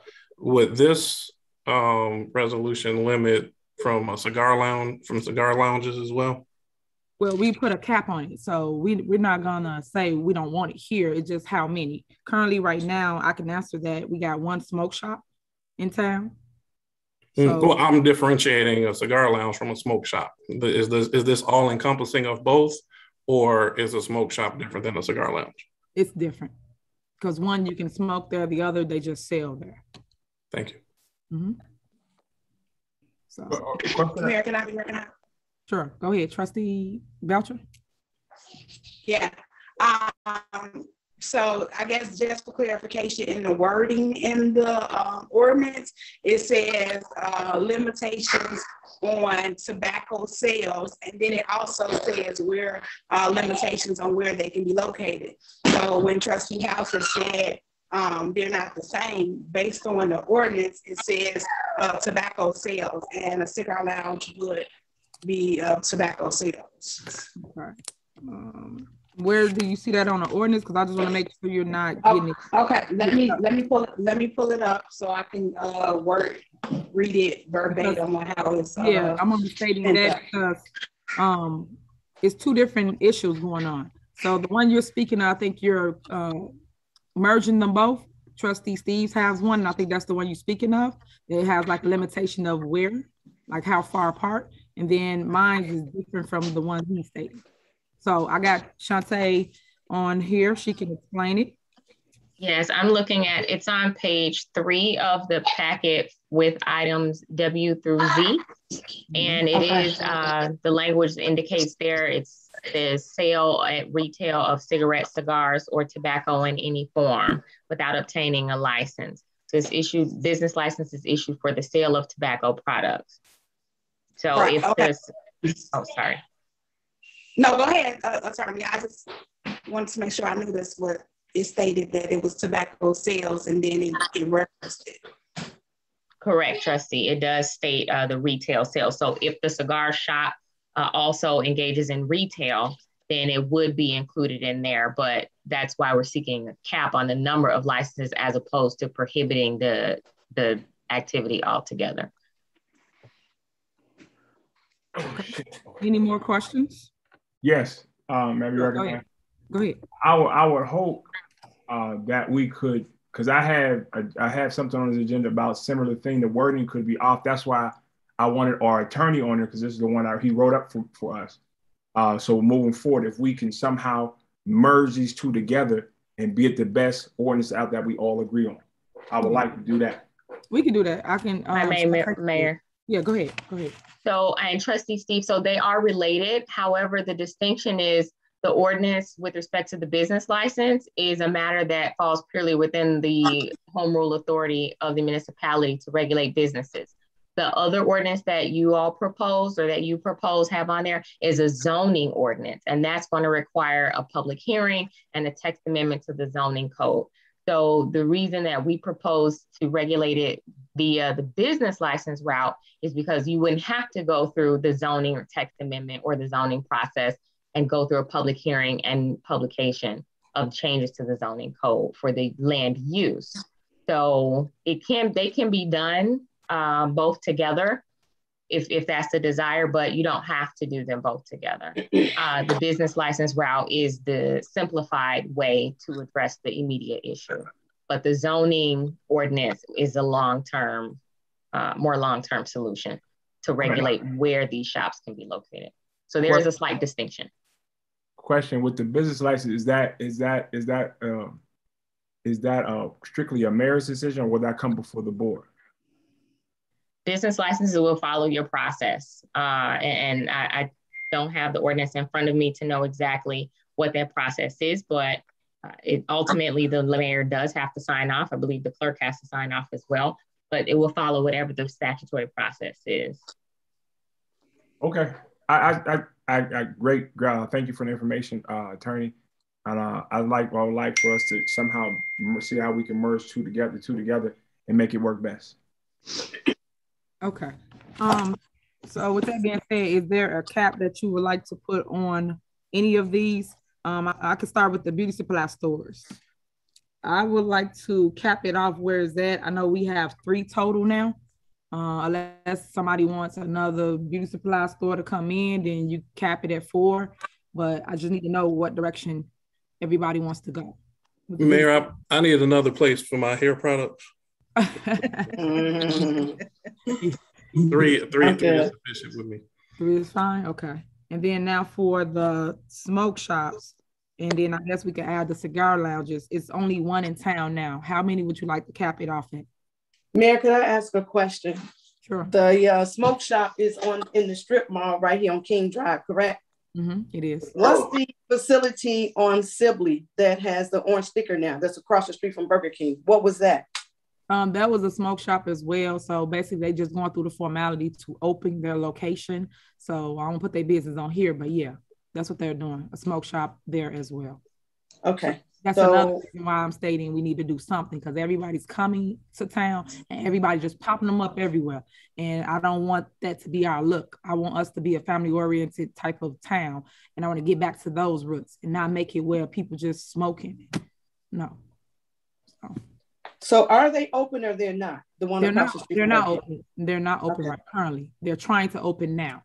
And I did tell them I want to talk to the board to see where you guys were as it relates to currently opening more and more of them, because this is about several different people trying to open smoke shops in town. Okay, one other question, and this is my last question. That property that's on the corner of Sibley and King Drive, is that guy moving from the strip mall to that property he brought there? Is that the same guy? It is. He's building from the ground up, correct. Okay, okay. Yep, that's the same guy. Okay, thanks. You're welcome. Any other questions?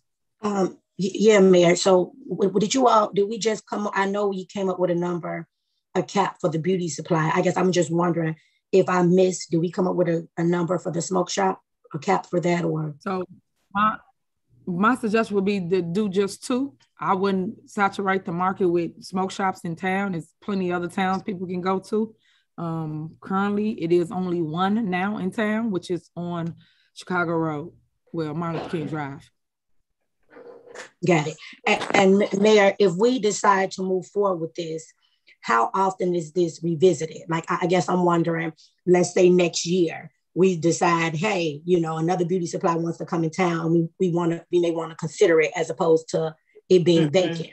How often will we revisit it? Is this a decision that we'll make and it'll last the entire 4 years, or throughout our duration, or how does that work? Sure. You can amend any ordinance whenever you choose to. Currently now we're stating, if you vote for this, we're stating that, okay, we had a cap of 2, or we're a cap of 3 for beauty supply stores. So we're not allowing any more to come in town at this time. So basically we want to try to get all our vacant properties and vacant things and put other things that the town truly need. Like I keep saying, sit down restaurants. Like we got a ton of daycares. We got a ton of beauty supply stores. Now we're going to have a ton of smoke shops. So that's what I'm trying to prevent us from just having 8 smoke shops in town. Because the majority of the time they come in, they pull a permit, and then next thing I know, it's a smoke shop going up. So, got you. Okay, and just one last question. I think Attorney Raines kind of cleared this up for us, but I just want to make sure before I vote, make sure I'm clear on this. she stated, is it a difference? She stated it's a difference in the law between this and the cigar shop. So whatever decision, I guess I'm wondering, whatever decision I make regarding this, did we say it affects a cigar shop or no? Correct. She's saying that it can be included in it. Shantae, you could clear it up if I'm saying it wrong. Shantae? I'm here. Sorry, my computer is a little delayed. Answer your question so she can give you clarity. Yes, so it can be, it's the desire of the board. If you wish to include cigar shops, we can include them. If you do not wish them to be included, they don't have to be. Right now, the language addresses shops that sell at retail any tobacco product. So it would include, as it's written, cigar, smoke lounges, or any business that sells tobacco products, whether it's for consumption on premises or off premises. Got it. So we're stating so that would be considered. I'm sorry. Go ahead, Trustee Norwood. I'm sorry. I guess I'm just wondering. So as of now, with the way it's written up, we're stating that the cigar shop would be a part of it, but we can always change it. Correct. Okay. All right. So will we, let's just say we move forward. Would this be something that we could change at that moment when we vote on it or prior to voting? Or I guess I'm wondering, because the language you're saying it's up to the board to choose at some point, correct? Yes, ma'am. Okay. All right. I guess we can figure it out. All right. Thanks. Mayor, can I be recognized, please? Yeah, before you go, let me get a flow to Trustee Barron, then you. Thank you. Oh, no, I was just saying the same thing. Trustee Norwood sort of answered it. So we're going to, if that cigar bar is included, because you're going to sell, I'm sure you're going to sell cigars as well. So that's the sale of tobacco. That'll also be included, like a smoke shop as well, correct? One, you're selling the items, the other one, you can sit in there and smoke. Correct. Correct? Okay. So that will be considered as 3 if we vote on it instead of 2. Am I correct or no? On who's you speaking of? You said you got 2 smoke shops already. No, we only have 1. Oh, you talking about but the other one is coming. Right. The other one is coming. Yeah, you have to add another one if you want more than 2. Yep. Right. Add another so one. Would the cigar bar be included in that number? I know we got we have 2. Okay. You have to add it. So it'll be 3. So it'll be 3. Okay. Cool. Thanks. And Mayor, if I can, I'm okay with the moratorium on smoke shops, but I would ask that we separate cigar bar or do some wording that distinguishes a smoke shop from a cigar lounge to allow for the use of both. That's fine. So are you okay with the number sheet 3? Yes. Yes, I just want to have the wording clear that a smoke shop is a smoke shop, a cigar lounge is a cigar lounge, and the cigar lounge can sell the product and sell their product, and the smoke shop can sell their product. But I want to make sure those two are clearly distinguished, and that the smoke shop is what I'm voting on the moratorium on. Okay, so Attorney Welch, make sure you clear that up for them. And then also add the cap at 3, and then it's already capped at 3 for the beauty supply stores. And then if you could some type of way, include Ed Steve's ordinance, because he said he wants them to coexist. So if you can make them one ordinance to make it make sense. Okay, and then I will just follow up, Trustee House. I can give you a call just to discuss further the language and make sure I understand the intent to separate these 2. So we can talk separately. Question I got is that, may I be recognized? Sorry. Sure, go ahead. We're saying we already got 1. You got 2, one already coming, and we're okay with 1 more. So we're okay with 3, with 3 smoke shops. Correct. You don't want 3? What do you want? I would say 2. I mean, because there's such a how can I the CBD oil to vape? I totally agree as well. I agree with you. Yeah, I agree. I agree. I agree. Maybe 2, but three is a lot. 1 is a lot. You know what I mean? Because you have 1. You know what I mean? That's covering all of Dolton. If you have a whole nother one, I don't know how they compete when with the stuff they're selling. So I would say 1 to 2, not 3. Okay. Well, I agree with you on that because I don't want to saturate the market with just smoke shops. So that's the reason for the ordinance. So I'm okay with 2 as well. So I agree, Trustee. Are you okay, Trustee House, with 2? Oh, Trustee Steve just intimidated me. So yes, I'm okay with 2. Okay. Okay. Anybody else? Anybody else got any more Can questions? I be recognized, Mayor? Sure. Go ahead, Trustee.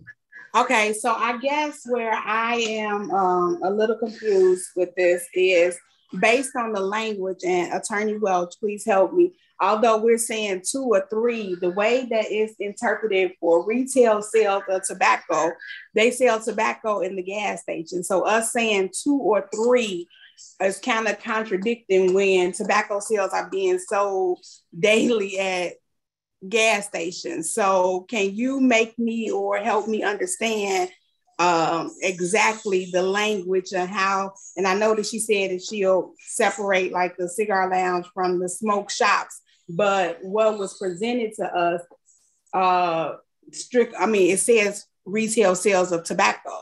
So we're saying 2 or 3 when we already have more than 2 or 3 because we have to include gas stations that sell anything that anybody that sells tobacco retail sale would be included in that. Is that not correct? Well, they also can qualify for a different type of business license because you do have a general merchandise business license. So there are multiple types of business licenses. It's my understanding that this ordinance was going to be specifically geared towards tobacco, smoke shops, et cetera. So the ordinance that you have presented is in very rough skeletal form because without details from the board, I can't really craft a comprehensive ordinance until I know which direction you would like to take. Okay, so today we're just voting to move it. Getting a consensus to move it forward. But before we actually vote on it, will there be a more immediate ordinance to move forward? Because right now, like you said, it's skeletal because it just roughly says tobacco sales when, of course, currently we have other entities that sell tobacco at retail. Yes, it will definitely have to be fleshed out. And that's one of the conversations that I will have with Trustee House and the mayor, just to make sure that I get every T crossed and every I dotted. Yeah. Okay, thank you. Any other questions, concerns? Okay. Yeah, may I be recognized, Mayor? Sure, go ahead, Trustee. Yeah, thank you for coming forward to put a cap on these smoke shops. What we may need to do is collaborate together to see, once they're up and running, how many of them gonna help us, fund our school system here, fund our park districts, and also fund some of the seniors here. And at the same time, get some more developments in here with the public input on it, see what else they would like to see here. I like to sit down restaurant, but also I would like to see input in something that's different that hasn't been in Dolton before. So thank you all for your input too. Thank you, Trustee. And I do know that a young lady is doing a tutoring location next to Bud's Amalabs. She purchased the building and she's doing tutoring to help kids. They've been out for a year. So I thought that was kind of dope. So any other comments, concerns? Okay.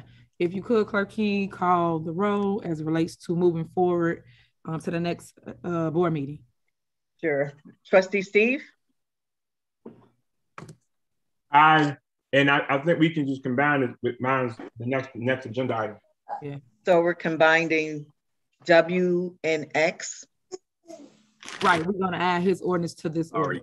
Yes. So W and X is being combined. Okay. Trustee Norwood? Let's move forward. Trustee Belcher? Aye. Trustee Holmes? Aye. Trustee Brown? Aye. Trustee House? Yes. Motion move forward for items W and X for November the 1st board meeting.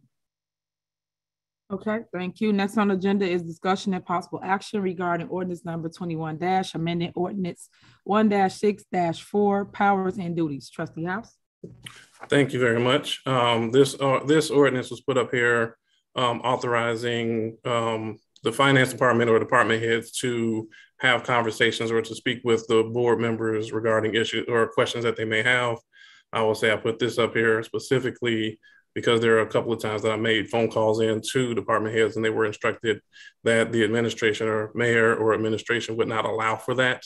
Most recently, request for the payroll has been asked for on 2 occasions via email and no answer. So as it stands right now, we've gone a month and a half. The last payroll that I've seen was September 1st.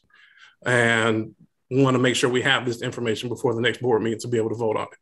So I'm asking that we move this forward so that way the department heads have the access to make sure that they speak with the board members to get the information we're looking for. Okay. Well, I hate to hear that because I never instructed anybody not to give you any payroll reports. Why would I do that? So, Chris, you're on here, Chris.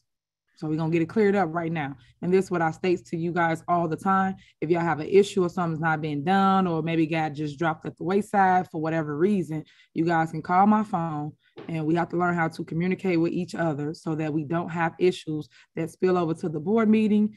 And we're here to 10:15 at night because we have so much to discuss. So I would like a different type of approach with my board of trustees.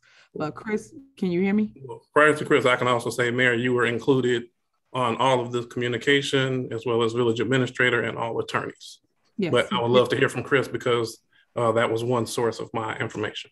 Okay, so as you guys know, I have a ton of meetings. I normally call y'all, right? Most of the time I pick up the phone and call everybody when I want to talk to you about something, just so that my emails don't get overlooked that I sent to the board.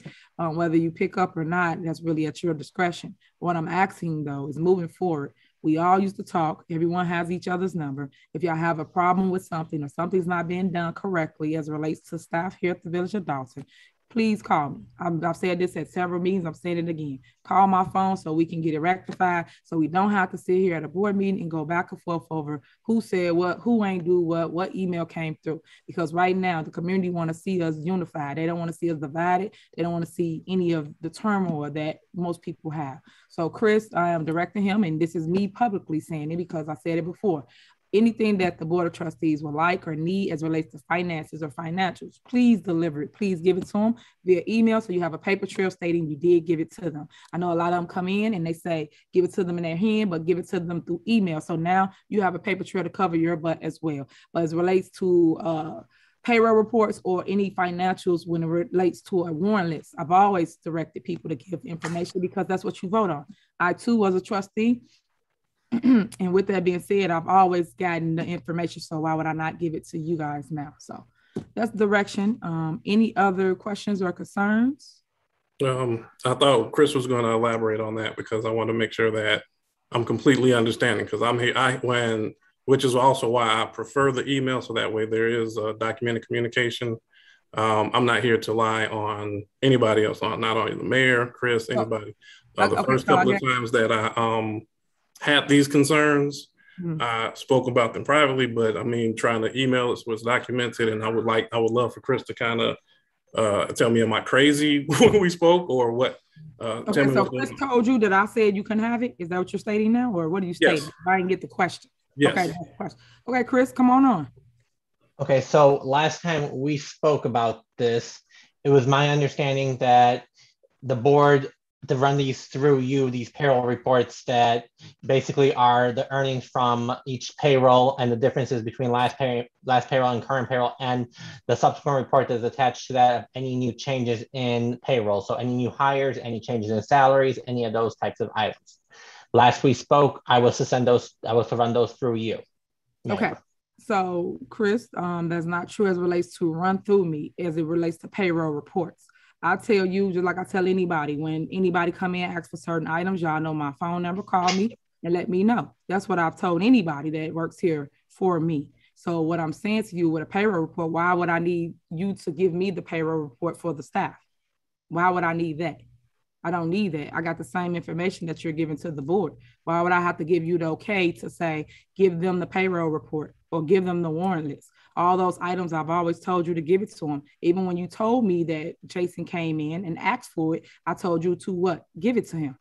So let's get it clear for the record since we're talking about it. So I don't have to lie about anything like that. That's why I'm saying it verbally out of my mouth to the board and you, Chris.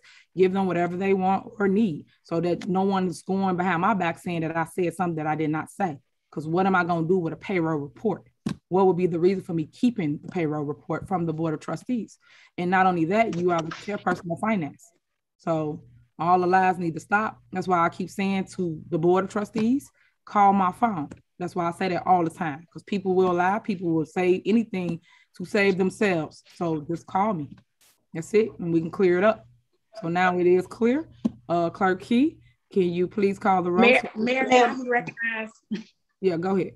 And just so y'all know, we got one more item and it's 10:20. So go ahead. Okay, that's fine. Well, we've been here through all this. I am so glad you just stated that publicly, because I've actually even put in a FOIA and haven't received anything as an elected official.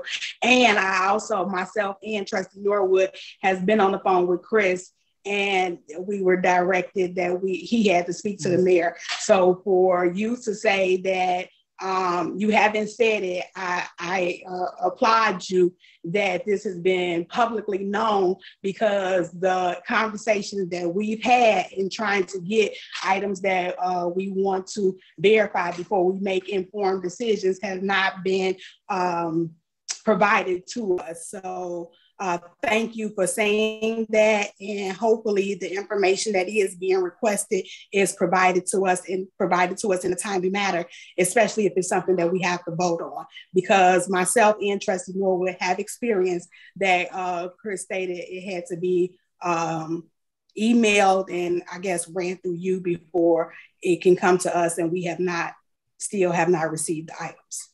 Okay, so I know, again, nothing about that, and I just said it. I'm going to say it again for you. I just said it. Call my phone if you had a problem, Trustee Belcher.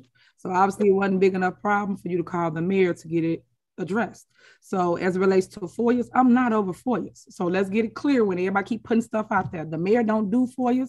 I don't respond to a FOIA. That's the clerk's office. So if it's something you did not get, you need to contact her office to make sure you get that item. As it relates to financials, again, I just stated that and I'm saying it again. Any financial information that you guys want, you can receive. I'm not holding to it. I'm not holding it up. It is for everyone. Even community can basically for your financials here in the village of Dolton and get the information. So that's why I'm saying to you again publicly.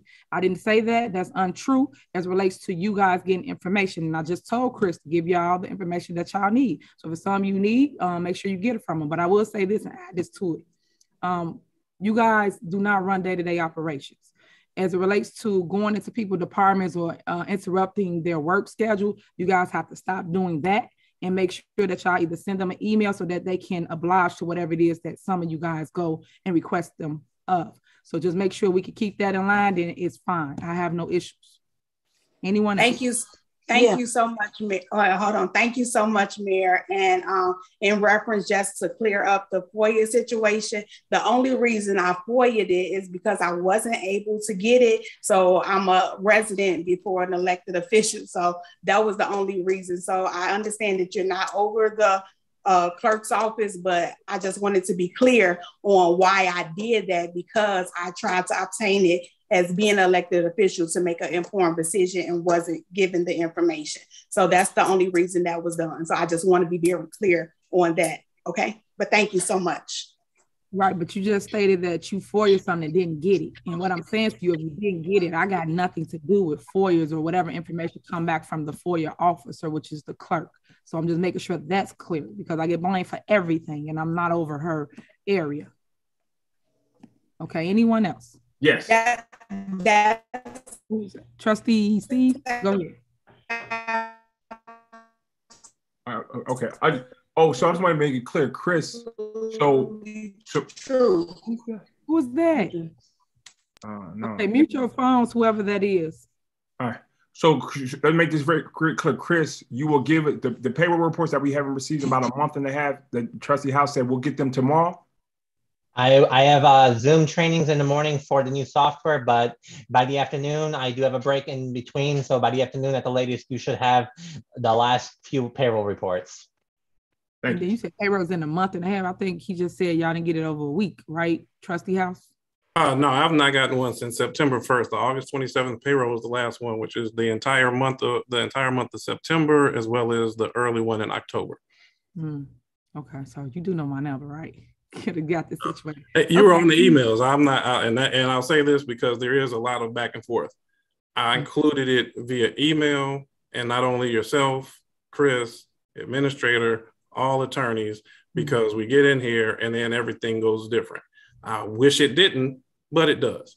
So I would rather, and also, as you mentioned, to not be intrusive on the employee's work. So I'm not trying to be difficult, and I really wasn't going to chime in again, but I will say all of this was done via email. Okay, so and again, I'm gonna keep saying it. Y'all call me if y'all got an issue. Go ahead, Trustee Norwood, and then we're gonna call her out. Yeah, man, I was just gonna state that I'm glad that moving forward, Chris stated that he'll be able to assist us because there was a moment where I was quite frustrated while I was going over the warrant list. And I had a question, and I did have Trustee Belcher on the phone, and we called Chris, but we weren't provided with the information because we were told that we had to, for whatever reason, we had to go through you to get the information instead. So I just thankfully, he just stated moving forward, we won't have any issues receiving payroll, and that he'll be able to answer our questions. So thank you, Chris, and thank you, Mayor. No problem. Okay, can you call the roll to move forward to the next agenda? So we're moving forward to the next. I just want to be clear on what we're moving forward on. We're moving forward. Ordinance 164. Ordinance 164, powers and duties. Okay. Trustee Steve. Yes, aye. Trustee Norwood. Yes. Trustee Belcher. Aye.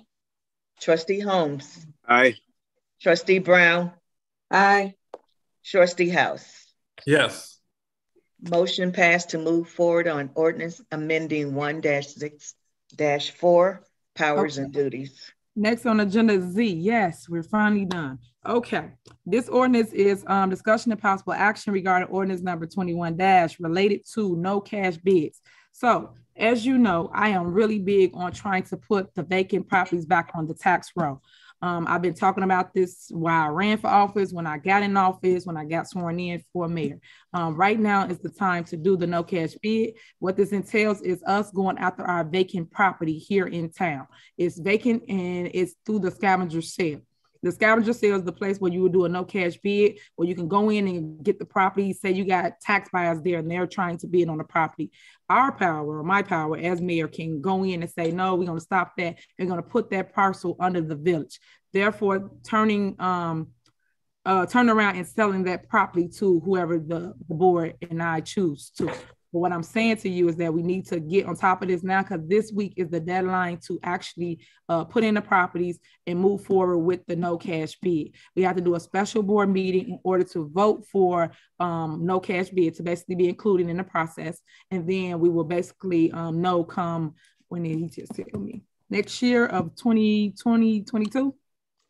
If we got the properties or not. But these are strictly our vacant homes. This is nobody's house that lives in it now, unless you're a squatter and you're in a vacant house, but no one that lives in the properties is the ones we're going after. Some will be commercial and some will be residential. I know I've had the attorneys working on all vacant properties in town now to see what it is we can go after and what we cannot go after. Every property that's on the scavenger list, we cannot go after, or we refuse to go after because it is occupied by residents who's just losing their property to back taxes. So basically, board, I'm open for questions as relates to the no cash bid process. I got a question. Is there a pen of inquiry list already established of properties to go after? And if there, or if is there a list already? Basically, what I told them to do is go after all the vacant properties. So we've been taking research for each property here in town that's vacant, and basically that list is what the attorneys have been going off. Okay, so only suggestion I would like to have is that if the board decides to move forward with this, is that we have some oversight or some input. I want to see the list that they're actually going after. I would like to see that. Okay. Any more input? Yeah, Mayor. I guess that's my only concern. I do believe, I know that we need to obtain some of these properties, and that's the goal.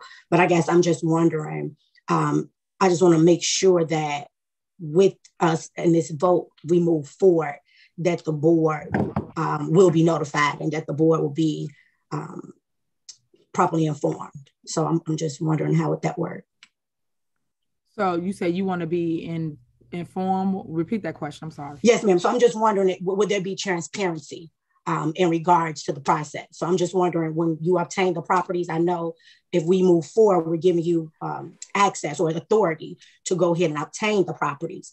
I guess I'm wondering, I guess my concern is I don't want it to be a matter of me approving this or me moving forward with this, and then at some point I don't know about the houses being obtained. So I guess I'm just wondering, if I move forward with this, will there be transparency in regards to the board having knowledge in regards to what homes was obtained through this process? Okay, so number one, yes, I'm totally with transparency on everything I do here in the Village of Dolton. I'm not gonna do anything with the properties if I got it for the village, it goes to the village. It's deeded to the village name, not Tiffany Henyard. So that's number one. Number two, once we get the list, which they're trying to do now, because we got to have a special board meeting this week to approve it, because the deadline is Thursday, I believe. Dorothy, what did you tell me Thursday? Thursday, we got to do a special board meeting in order to be considered anyway for the no cash bid. So once they give me a list of all the properties, I will give it to the board, and then the board, y'all can decide whether you want to go out them or not. I do think we should go out to all vacant properties that we can go out of and obtain them under the village, and then you can just easily resell them back to the community. I wouldn't leave no stone unturned, because right now we need to put it back on the tax roll. Mayor, all the properties are going to be in the ordinance that would have to be at the special board meeting. They'll have to be listed, Trustee Norwood. Gotcha. So I guess my question is, it sounds like something that at some point, I know that there's a deadline for Thursday for us to make this decision, which means, we got to hurry. But I guess I'm wondering, after we start the process, is this something that'll ultimately be discussed in the housing committee? Would this at some point go there? And is that how we will move forward? Yes, that's something definitely we'll discuss as the committee of the whole, in the housing committee as well. But my concern is the timing, because if we don't do anything, we miss that window as it relates to scavenger sale. So we can't go out to the properties for back taxes. So we will be out of that. So we have to go with the old fashioned way, hire an attorney, have them go out to anything that's vacant. We have to do all of that. And just for the record, we won't get these properties until, I think he said March, like 2022, it'll be next year. So this is just us being pre-active, because it won't happen until next year when we will actually receive the properties. I do know that the county board has to vote on it, and they go through their process. That's November. November 4th is their actual board meeting. That's why we show strapped for time. Gotcha. Okay. May I speak? I'm sorry. Because you guys are mentioning a special board meeting on Thursday, and I will be out of town as of tomorrow. I won't be back for a Thursday board meeting. So I just wanted to let you guys know, because I know you need the clerk to carry the vote. We'll get someone to sit in to do the minutes. Okay. For it, if you're not here. To take the vote. Okay, sure. Yep, thank you. Cool. I got a question. Sure. Yeah. Question I got is that how, maybe this is a Dorothy Brown question. How long did we know about this? We've been knowing about, it's not a Dorothy Brown question, I can answer that. We've been knowing about this for a while. As you pay attention to my reports and things that I always speak of, I've been speaking about scavenger sale, no cash bids forever. For the last 4 months that I've been here, I've been talking about it. But now we're at the process of actually trying to obtain stuff. We didn't have any properties or anything to like report or give to anyone, because we knew nothing. So right now, I'm still waiting now for the attorney to tell me which properties we can go out there, which ones we can't. So all they have is the vacant property list that normally like code enforcement or police officers, anybody driving around the town, and they write a list of the vacants. That's what they have. And that's the ones that they're going off of. So now they're going to come back and say, Mayor, we can go off this, or you can go off that. Yeah, I feel you. I feel you say we've been talking about this. I'm just saying this could have been, it's pressured. Oh, we got to hurry up and do it. We got a special board meeting. If this has been known about, we could have done this a month or so ago, or could have been put up for discussion a month or so ago. Versus now, when we got to do it now, and now and now it's a rush on it now. And the second question is, the properties at a tax sale, don't they all have a redemption time to get them back if they redeem the property? Certain ones do. That's why the attorney's doing the research to tell us which ones we can and which ones we cannot. So all of them you can't take. That's why I'm making the statement I'm making. So once they tell us clarity, yes or no, for which items or which properties or parcels, then I can let the board know, okay, this is the findings that the attorney said that we can do. And then no addresses or parcels we will go after. Okay. I just like moving forward, please. If you knew about this, you said you knew about this. I've been talking about this. Yeah, but we could have talked about this early and they voted on it and been more prepared. Now it's the last minute. We're discussing it to vote on it. We could have discussed it last month. Okay, so let me respond. We don't have any properties to vote on. So how can I put it up to even discuss it if I don't have a house? I don't have nothing yet. I'm not talking about that. I'm talking about the cash bid process that we're voting on now. We're not voting on no properties. We're doing this cash bid process now because the tax sales coming up. If this had been known 2-3 months ago, then we could have talked this cash bid process 2-3 months ago. Now is we're talking about now because November 4th is right around the corner. That's all I'm saying. I'm not talking about no properties. There is no properties right now. But the cash bid process, we have to vote on it now to get the properties. Correct. Okay, any other questions? Any other concerns? Okay. Clerk Key, can you call the roll to a consensus to move forward? But just so you guys know, we have to do a special meeting. So I can't say to move it to the November meeting. It will be this week, Thursday. If a special meeting. A special meeting to say, yes, we want to do the no cash bid process with the county. And that's one of our vacant properties that's owed for back taxes. And that will be the process. So go ahead. Thursday's date is the 21st. October 21st. I just looked it up. Okay. Okay, so motion to move forward to a special board meeting on October the 21st for the no cash bid process. Trustee Steve? I'm just saying, no, I'm not okay with that now. It's just too no. Okay. Trustee Norwood? No. Trustee Belcher? No. Trustee Holmes? Aye. Trustee Brown? No. Trustee House? No. Okay. Motion fails. Motion fails, but I just want y'all to be aware of what y'all are doing. Maybe y'all will reconsider it. That means that we will have to go another route of obtaining properties for the village. My goal was to basically put these properties back on the tax roll. They've been sitting there. They've been a blight to our community forever, for 8 years that I've been trustee. And right now we have the opportunity to actually do something about it, do something good for community and give it back to the people of the community. So by you just saying no and not even considering all the options and the things that we could actually do to rebuild Dolton and make Dolton better again, I just think that was a slap in the resident's face. And you guys should go to the drawing board and rethink about that. Moving on to mayor's report, and I'll be brief. What time is it? 10:36.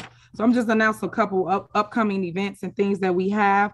One thing that I was just so heartbroken about was to hear that Dixmoor was without water.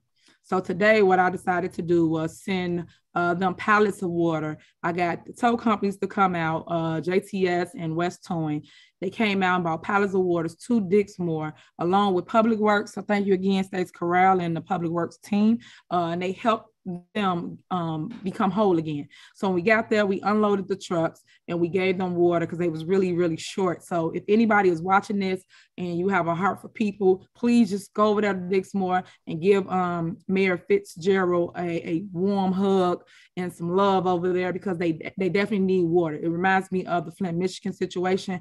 And who are we to sit here and just ignore the people around us? If we have it, you guys, let's give it up to other communities as well. A lot of times people don't partner with one another and they just let people fall at the wayside. But again, Fitzgerald, not on my watch. I won't let you fall, buddy. You are a mayor over there. And if anything you need from Dolton, my hand is extended to you. My services over here in Dolton is extended to you. So whatever you need, anytime, call my phone. Who's on the phone 11, 12 o'clock at night trying to get this situated for them. So again, the address at Dixmoor's Village Hall is 170 West 145th Street. Again, that address is 170 West 145th Street. Next, I've always announced here and at all upcoming meetings and future meetings, and when I do this, when I first got in office, one of my campaign promises was to make sure I fix the alleys, fix the streets, and fix sidewalks. Currently now we are doing all the above. So if you are watching as residents, please send in your alley, your street, or your sidewalk, and we will make sure that we add you to the next list. I know round one have already been approved, and they should be pouring concrete soon. So I just want to reiterate that residents, if you have these issues, please let us know, because we won't be able to help you or we missed you. I don't want you to be upset saying that we didn't add you to the list. Add your alley, your street, or your sidewalk. That's what we're currently doing. Next, this Saturday, October 23rd, I am hosting my annual breast cancer and domestic violence awareness walk. I do this every single year. I am basically really strong-headed when it comes to that breast cancer. My mom is a breast cancer survivor, and I always try to stress to the young women, especially the young women, of how to do a breast examination and how to find a lump in your breast. If you do not do it, ladies, I'm saying this, I'm telling you from experience, you will just go and think it's nothing, and it's really something. So you need to do it. You raise the arm, and then you rub, and you feel for the lump, and you check your lymph nodes as well. So people that don't know what I'm talking about, ask your parent or a loved one, someone close to you, to show you how to do it. Or when you go to the OB-GYN doctor, they can show you how to do it as well. But hey, I am real big on awareness and making sure you find early detection, because that will save your life in pain and suffering, because that's tough. And it was tough for me and my family. So again, breast cancer and domestic violence awareness walk will be this Saturday. So all women of all walks of life, please come out and join us and support Dolton in this movement going down Sibley. Starting at 10 a.m. will be registration. 11 a.m. we will walk and march down Sibley with our pink pride on. So make sure not pink from Victoria's Secret, ladies. Wear your pink shirt, wear your bows. Make sure you represent for all women across the nation. Next, I know a lot of people are looking for employment. Yeah, I'm saying it, even though I know y'all not. But a lot of people quitting them jobs. Y'all stop quitting them jobs because y'all need jobs. But I am hosting a job fair. It should be Saturday, October 30th. I am currently now looking for a location because the weather is shifting. We were supposed to have it at Melody Fitness in the parking lot. But right now I am trying to partner with Thornridge High School. And it was supposed to be a weekday, but it's going to be the weekend, which will be that Saturday. So I want to make sure that you guys understand that come and get these jobs. It's going to be great vendors there, people that really want to put Dolton back to work. A lot of them have vowed to give Dolton first shot at any of the positions.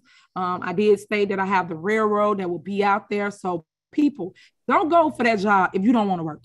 And I'm saying it as blunt as I can. Do not go for a railroad job if you don't want to work, because those jobs to me are career jobs. Those jobs are jobs that's hard to get in, and I'm going to open the door for you to get in, just to walk through. So basically, when you get there, try to stay there. People care about y'all being on time. Don't be late, and make a career out of it. They pay really well, and it's right in your hometown, in your backyard. So again, the railroad will be there, Amazon, and then we have a lot of other big companies that will be there. Amazon really strict on timing, on you showing up to work on time. So I know a lot of people that work there just got fired because they didn't come to work on time. So just make sure you take that into consideration.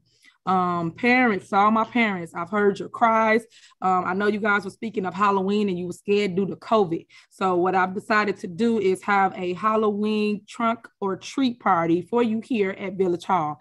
No, the inside of Village Hall is not open, but outside is. So it's really like a pull up, right? So you just pull up and you get out the car and you walk around to the different vehicles who will have their trunks decorated with Halloween stuff and a bunch of candy, and your kids can go and get everything they need. Then we have a photo booth. We have pumpkins. We got all kinds of different creative things for you for that evening. This will start, what is the time? What time is the Halloween? Let me see that. Hold on 1 second for to tell you the time right now. Halloween will start at 2 p.m. It is 2 p.m. to 5 p.m. here at Village Hall. So if anybody interested, please let them know. They don't have to worry about safety of going to anyone's home to get candy due to COVID, because you never know who has it. So please come to Village Hall and get your candy. We will have things already pre-wrapped, in bags, and then also you have people just giving a bunch of candy. So man, I don't know how y'all gonna do it, because my daughter, I takes her candy because too fair. We don't need that right now. Next. I am very excited because we won the Commonwealth Edison Powering the Holidays grant competition. Yay! I know y'all have, but I'm happy. Yay! So we won that, and they only awarded 10 grants, and of the 10 grants, 400 municipalities participated, and we was one of the winners. That means that we will be providing $2,500 grant money for the holiday lights for the village. So we're gonna light up the town, guys. So when you see us putting it on trees, we're gonna do a tree ceremony, lighting, and other things. But we got to make sure we win the competition again and make sure we beautify Dolton.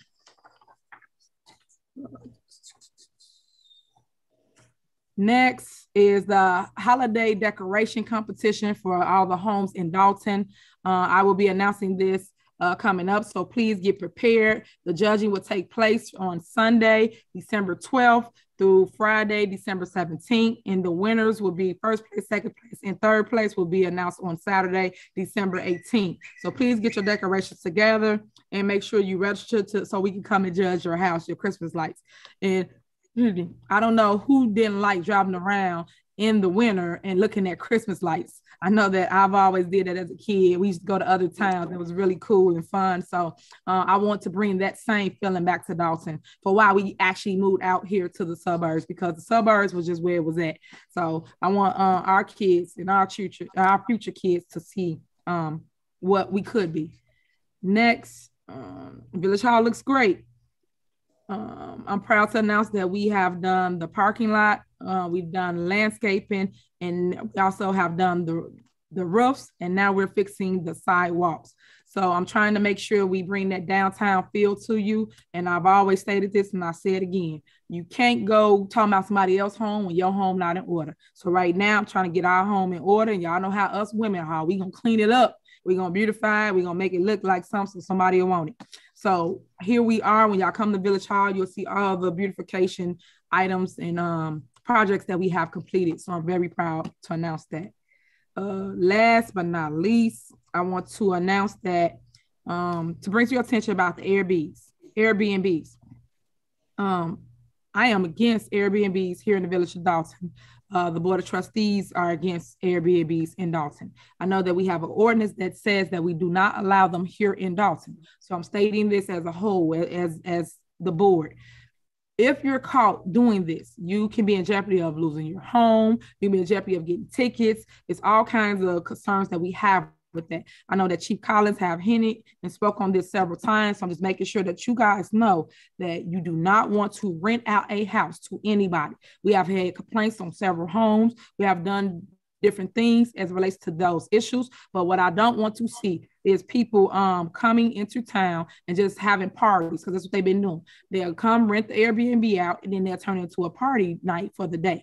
And then the next day you got bottles, condoms, all kinds of stuff scattered amongst our community. And then the residents are very upset with that, especially the quiet blocks.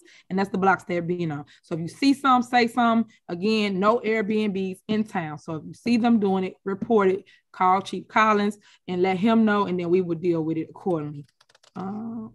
Next, I'm still looking forward to block by block housing program. I did thought that we will have a better understanding as it relates to getting some properties ready so that we can give it back to community. Again, I'm still advising the Board of Trustees to reconsider that. You guys have until, well, tomorrow, because we will have to post it if we're going to do a special meeting to do so. Last but not least, the American Rescue money. We received $1.5 million. I do have a proposal to talk to the board, which I've been discussing at every meeting, of how we're going to utilize the money. And yes, Chris was, he overspoke as related to the digital meters. The digital meters can be purchased with the money. I have Ron. Ron, you still there? There you go. I know you're like, man, Ron, did you sleep? Ron, unmute yourself, sir. He probably sleep. I'll see. I just talked to him. I called him. I let him know it was coming up. Ron?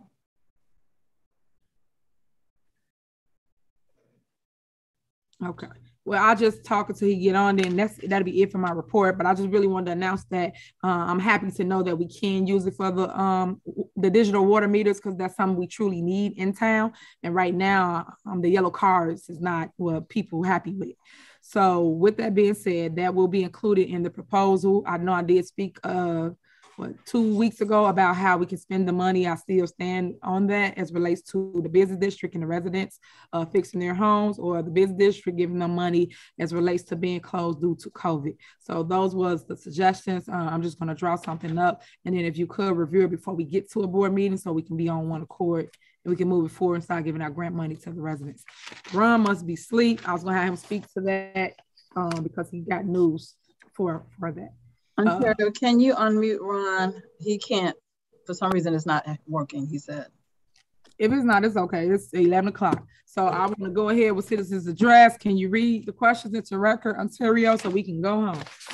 All right. Thank you, Ms. Mayor. First, I would like to thank everybody that participated on this call tonight. And I would like to thank those that submitted their questions via the email communications@vodolton.org. I will now read them and to record them to the record. And all recorded answers will be submitted to the village's website within 72 hours. All right. First question comes from LaShawn Latrice. She actually asked 3 questions. She said, can Mayor Henyard provide the public with the police inspector's name and contact information? Second question, will the police inspector investigate internally the officers involved in the death of Alexis Wilson? 3, when will Mayor Henyard give an update about Alexis Wilson? An update can be given without compromising ISP information. And then Ms. Patricia Moore asked, how do you report to Dolton Village Police Department? Is there a hotline or a tip online reporting? That are the questions that were submitted to communications@vodolton.org. Okay, is that it? That is it. All right, thank you. Can I have a motion to adjourn? I motion. All right. Second. Third. Okay. Do I need to take the roll or? Yeah. Trustee Holmes? Aye. Trustee Norwood? Aye. Trustee Steve? Aye. Trustee Belcher? Aye. Trustee House? Aye. And Trustee Brown? Aye. Meeting adjourned at 10:51 p.m. All right. Good night, everybody. Thank you. Good night. Good night.